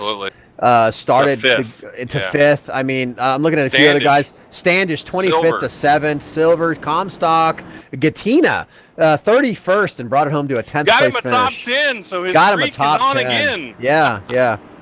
So we got a one race top 10 streak for Joey Gatina there. Well, he had a bunch of them for a while there, but then it went away on him. Yeah. But yeah, I'm looking at Randy Yoakum, started 38th, 15th. That's a good run for him there, and Chris Jabu. So yeah, a lot of good runs for some of these guys tonight. Some guys disappointed definitely, but Jabu. I always say his name wrong. But yeah, it's a shame that we're going to see this one finish under caution. But as you said, we had 200 laps of fun though. Yeah, and it was a great race. Really enjoyed this one. Well, folks, what we're going to do is we're going to take a quick break. We're going to let you watch these burnouts when they happen here. As we come across the line right here, lap 200. This will be the final lap. Once we wrap it up and get the checkered flag next time by, we're going to take a commercial break, let you watch Falkingham's burnouts on corner to corner, and then when we come back from that, we will give you the top 3 interviews. We'll give you a rundown of the race, and we'll check out for the night, because I know we're all tired. It's 10:15 at night my time, so we'll make this as quick and painless as possible. But I tell you what, Don, I know I keep saying this, but God, what a race. What a package that iRacing has come up with. And, I mean, I really think I was going to say that, Aaron, if you'd let me frickin' finish. Sorry. My producer likes to interrupt me sometimes. But iRacing, got as close as they could to the real-life package that NASCAR came up with. And, I mean, I know a lot of fans don't like it, the real package in the real world, and a lot of people do. I love it. I love what I've seen with it so far. And I think iRacing has nailed it as far as this package goes here for us, for our build. Very realistic, very close to what we see in real life. Yeah, it's been a great package so far. I think it's made some great racing. I mean, we saw it in the All-Star race Saturday night. You have to be super aggressive on the start, get as much as you can on the start with the fresh tires, because after that, passing's a little hard, and if you're going to do it later on, you're going to have help. You're going to have people drafting with you and whatnot. And that's exactly what we saw tonight with this package on the track with the A car tonight. You guys had to be really aggressive to get as many spots as they could on the restarts. And then after that, they needed help. It was a damn good race, I thought. Yeah, it was a fun there race. It is, folks. Oh, I'm sorry, Don. Go ahead. No, go ahead. Well, there's your checkered flag. And again, unofficially, I should say, and I'm sure it'll be official, Falkingham takes the win. Edson, second place. Chad Cole, third place. Chad Coleman, fourth place. Tommy Ryan, we covered that, 36th up to 5th. Justin Fuller, 6th. Justin made a great comeback there from being a lap down. Nigel Standish, 7th from 25th starting spot. Nick Silver, 8th from 29th. Dave Comstock rallied back to get himself a top 10 from 20th. And look at that, Joey Jatina, 31st starting spot, 10th place. We're going to take a quick break. We're going to go to corner while Falkingham gets his congratulations from everybody and does his burnouts and whatnot. When we come back, we'll give you folks interviews of all the top 3, and we'll cover a few points of the race. So please stay tuned to the Sim Racing Network. Corner to corner coming at you. We'll be right back. All right, Watson, let's analyze the chemicals in this cigarette smoke. Cadmium? Check. Formaldehyde? Check. Arsenic? Sir, isn't arsenic what they used in rat poison? No, isn't arsenic what they use in rat poison? Oh, what was I thinking, sir? It's not like we're gonna smoke them. Neither will the rats. Tobacco is no joke. Cigarette smoke has over 7,000 chemicals. Learn more at thefactsnow.com.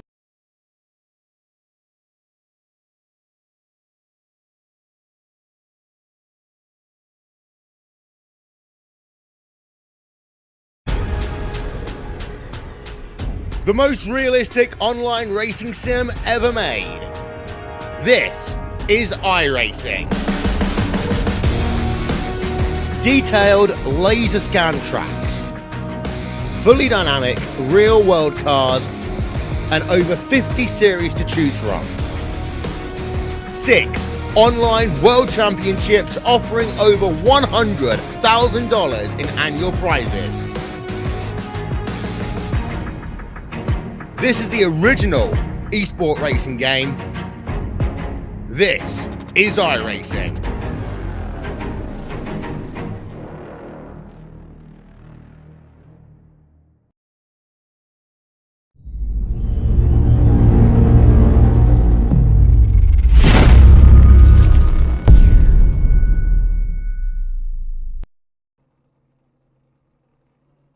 And welcome back to the Sim Racing Network's coverage of the Sim500 Transervice Cup Series here on Monday night.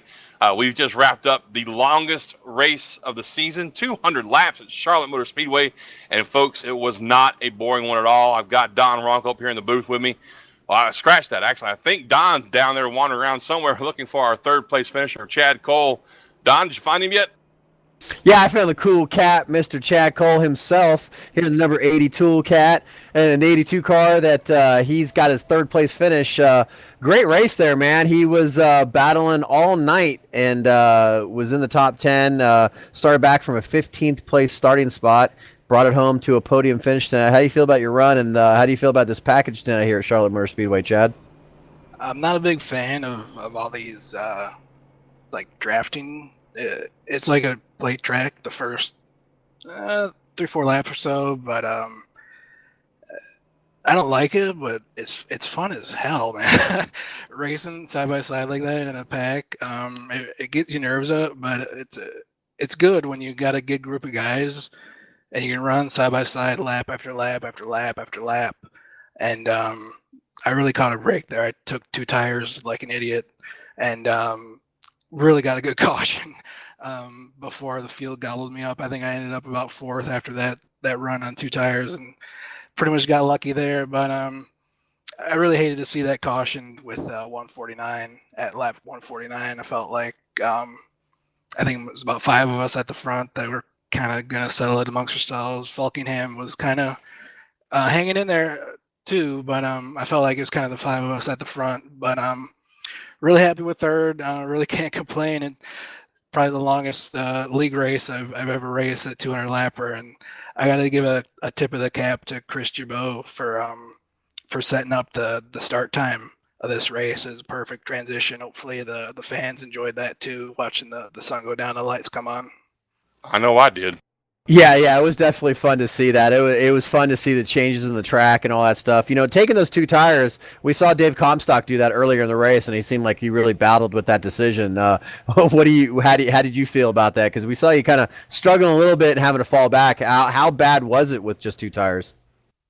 It wasn't bad handling wise, but speed wise, it just wasn't there. Even David, that's much earlier in the race, and with the time transition, the track had cooled off just a little bit since that time, and I don't think we ran quite as many laps. I think the opening run was about 10, and I think I had about 6 or 7 on my tires there. So I honestly thought I'd have a handful of folks with me on 2 tires there. So when I came out of the pits by myself with about a 5-second gap behind me, I was really shocked and really worried too. Then that restart, I got that nice launch, and they just ate me up on the back stretch. It's almost like Talladega, Daytona, where you need to go on green, so they take your pack with you so they don't gobble you up. So it's all these tracks are really a learning experience. I don't know if we go to any more night track, 1.5 mile night tracks, but they're throwing us a curveball for sure. Yeah, it made for some exciting race tonight, Chad. You got anybody you want to thank? Any sponsors, friends, family that might have been watching tonight? I got to give a shout out to the crossover boys. Jose, he says I pinched him off 4 and made him pucker a little bit one time, but he really whines a lot and he's kind of obnoxious. I'm not really a fan of him, but he kind of hangs out in the TeamSpeak channel. And just kind of tags along, really. Not really all those guys. Again, the Sim500 guys, perfect setup with the night transition. It's really a cool job that they do. We experienced that last night too, but is really actually kind of in the early part of the race. The sun was kind of an issue because it glared off the track in turn 4, so that was kind of something you had to battle too, something unique that you don't experience anywhere else. Transervice, got to give them a shout out. We finished Transervice cars 2, 3, 4. Couldn't quite get the win, but we had a good showing for them. Thank you for sponsoring me, and thanks to Transervice again for sponsoring the Monday Night Series. Got to give some love to Don Runkle too. I love you guys, and John and Aaron up there. You guys do a great job for SRN. Well, thank you. Thank you very much. Thank you very much, Chad. We appreciate it, and you guys put on a great show tonight, and we appreciate all you guys do. And that's Chad Cole, our third place finisher, and I think I'm going to try to catch up to Trey Edson here in just a moment. We're going to bring him up to the booth here in just a second. Oh, he's here. Never mind, he's here. Trey Edson, our second place finisher, the number 40 car. Yeah, we had an exciting race tonight with this package. Some saw a couple guys take 2 tires, but most everybody took 4. How did you feel about your run tonight, bringing it all the way up to a second place finish? It's bittersweet to have the lead that late. Charlotte's my home track. I literally grew up maybe 2 miles from the track, so I always put a little pressure on myself when I run Charlotte, but I try to stay relaxed and just keep my car clean. It was fun. I'm glad we fell off where we were lifting and we weren't able to just stay in a pack and kind of like Kansas where it was like a demolition derby at times. Clean air was huge. I kind of thought I had it at the end with the lead. I was like, okay, I'm good. I got the clean air. Just kind of keep this baby to the floor. And Daniel did a good job working the draft and kind of snookered me. You just feel like a sitting duck as the leader. They get such a big run until the tires start to wear off. And I can't say I've led a whole lot with this package, especially at the 1.5 mile or bigger tracks. Auto Club, it was just kind of me and a teammate kind of got out on our own and just worked together. And I've never been kind of like I was tonight, but it felt like a plate race where you got to be super aggressive blocking and working the lanes. And I guess I was a nice guy. I didn't want to do that to Daniel. But hey, I was going for a win, so I guess I know for next time. But yeah, you were talking about tires. There was that race was so long. It's kind of all blending together. It was a long one. There was one green flag run, whichever time we came in. I pitted a lap after the 2 guys in front of me, which I think was Adam and David, and they gapped me probably 2 or 3 seconds. But the 1 lap of fresher tires, I was able to run the pack back down. So I knew at the end I had to take 4. I know clean air's king, and sometimes, but I just felt like 4 tires was going to win the race, and it was the right call. I just wasn't the one that won. How do you feel about this package? I hear a lot of guys not really they don't really not a big fan of the new Cup package, but at the same time they're a fan of the type of racing that it's producing. So I mean, how do you feel about it? I think it's all dependent on who you're around out there. Like I was just talking to Daniel, where I felt like I was okay in the old package. I've never been amazing in the Cup car, but I can hold my own. And clearly, I think I'm up in the top 5 more with this package. But again, I don't know, man. I think most everybody you like it, but you hate it, and it's just we're still all trying to get used to it and what to do with it. I think. It's just the dirty air is I think what most people hate because you saw it that first run. I mean, I had ran David back down, or somebody, is David or Fuller, somebody back down for second, and if they move to the lane you're running or you're in dirty air, you're not going anywhere. They have to screw up. You're not just gonna straight up pass them. So I would say that's the biggest factor over the big spoiler in the draft. But hey, it's what we're stuck with until NASCAR and iRacing wanna send us in a different direction. Yeah, definitely, Dave. You got anybody you want to thank real quick before we sign off here? Yeah, absolutely. Always got to thank Transervice. They've been a great partner. We ran a red, white, and blue scheme tonight. I had a couple of the other drivers commenting on it. They were big fans and thought it was a sharp looking car. We'll run this one again when we go to Daytona in July. So it's not a one and done. There, people get to see it again. I whipped it up in about 5 minutes. So it's cool to get comments on it when it did look take very good. I'll long. say that. Yeah, Painter, I loved we it. noticed it tonight. It looked really good. We were commenting Appreciate on it, guys. Appreciate it. Transervice, I had to glad everybody got to. If the scheme looks good, clearly they were on the broadcast because y'all were talking about it. So that's good for them and good for you. Not good for you. Thank you guys for being a part of the league. Transervice sponsoring the series. Joey, Chris, all the admins here. Aaron, I forgot to thank him when I won the truck race last week, and he got on me. So thanks, Aaron. I think we come back in 2 nights. Are we running Charlotte again? Yeah, I believe so. All right, so I get another shot at my home track. So we'll look for 2 in a row in the truck series. Well, yeah, we appreciate it, and yeah, congratulations on that second place run there, Trey. Good run for you tonight. Thanks, man. Thank for everything you guys do.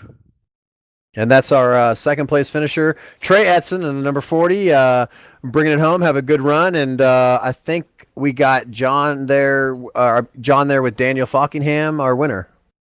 That's right. I'm down here in Inner Lane. I'm down here in Victory Lane with Daniel Falkingham, somebody I have not talked to in quite some time. How you doing, Daniel? Oh, doing great, John. How about you?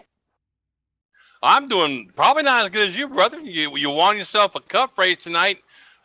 We were talking about you had a streak going for a while there where you were just unstoppable, and then you ran some bad luck week after week. It seemed like you were just getting caught up in somebody else's stuff. So, man, I'm happy to be talking to you. Talking about your run tonight, bud. Yeah, thank you. I'm glad to talk to you, too. I've had a bad streak of finishes these last few weeks, mostly down to me and my stupidity and stuff, but I know I've had to clean that up after these last few weeks. I'm finally glad we were able to do that tonight, but yeah, long race, but surprisingly went quicker than I thought it would, so that was good. Definitely hot after that one, just to sit in my room with all the adrenaline flowing through me, but yeah, overall it was a good race. Kind of thought I was going to go south when I got trapped a lap down under caution when we made green flag pit stop, but was able to rally back through the field and was able to hang with the guys that I was able to try to undercut a few guys ahead of me, like middle of the race, try to get my track position back because you just simply cannot pass when you're in the dirty air and when you're in the back of the pack. So had a lot of tire strategy came into it tonight, so played that into my favor and I was able to be back towards the top 10, back towards the top 5, and then I think it was Gilland and Comstock wrecked, so I was able to get the lead out of that. Then we pretty much stayed up there for the rest of the night and managed to get around Trey towards the end and took home a dub. Well, man, it was fun to watch. We're a little disappointed with the yellow finish, but I'm sure you enjoyed it quite a bit. You got anybody you want to thank for your win tonight there, bud? Yeah, absolutely. I got a lot of people to thank on this one. I also got to thank, First Rate Bait, Lobster 207 for their support. Also got to thank Joey and everyone here at Sim500 for all they do for this league. I know they want to put on the best league as possible. I know they're doing a good job. Special thank you to everyone who comes out and races each and every week. And also thank you to my parents watching their wedding anniversary today. So well, happy anniversary to your parents then, bud. Yeah, thank you very much. 24 years, hard to believe. But also got to thank, I think my grandmother's watching too. Thank all other friends that were watching too. And also want to give a special shout out to our men and women who've been serving our country. Because, Memorial Day is next weekend. We're not racing next weekend. So I just want to give just my shout out to all the men and women, all the military services, what they do to keep our country safe and allow us to do what we do, be able to race. And also got to thank you guys, SRN, for doing the broadcast. And also thank you to everyone who watched the race. Well, there you have it, folks. Daniel Falkingham, he's in the thankful mood tonight. Daniel, we appreciate your time, man. Go enjoy your win. Tell your parents I said happy anniversary. And we'll see you in 2 weeks, my friend. Yep. Thank you, John. And there you have it, folks. That was our winner tonight. Daniel Falkingham pulled off the stunning upset, I guess you could say there, Don. He was not a front runner. You heard it himself. He had a lot of bad luck on track tonight, but pulled it off. Very impressive young man. Yeah, that was a fun race to watch tonight with that package and the close racing we had here at Charlotte Motor Speedway. Well, real quick before we sign off, I want to talk to the leader of the Sim500, Joey Jatina, founder, CEO, head honcho, HMIF. How you doing there, buddy? Well, maybe Joey's not even here. Crickets. I love crickets. How you doing, Joey? Joey's not here. Okay. Well, we'll catch up with Joey another time. I was just going to congratulate him on his top 10 streak. I shouldn't say that. Well, real quick, folks, just a few points of tonight's race. 200 laps. This is by far one of the longest league races I've ever been a part of, either racing or calling. 2 hours and 30 minutes, according to my producer screaming in my ear. 25 caution laps, 6 cautions, 19 lead changes. A little short of what we had at Kansas. I'm surprised by that, to be honest with you, but a lot, and I mean a lot of green flag racing, Don. When you only have 25 cautions and 200 laps, that's a lot of green flag racing, buddy.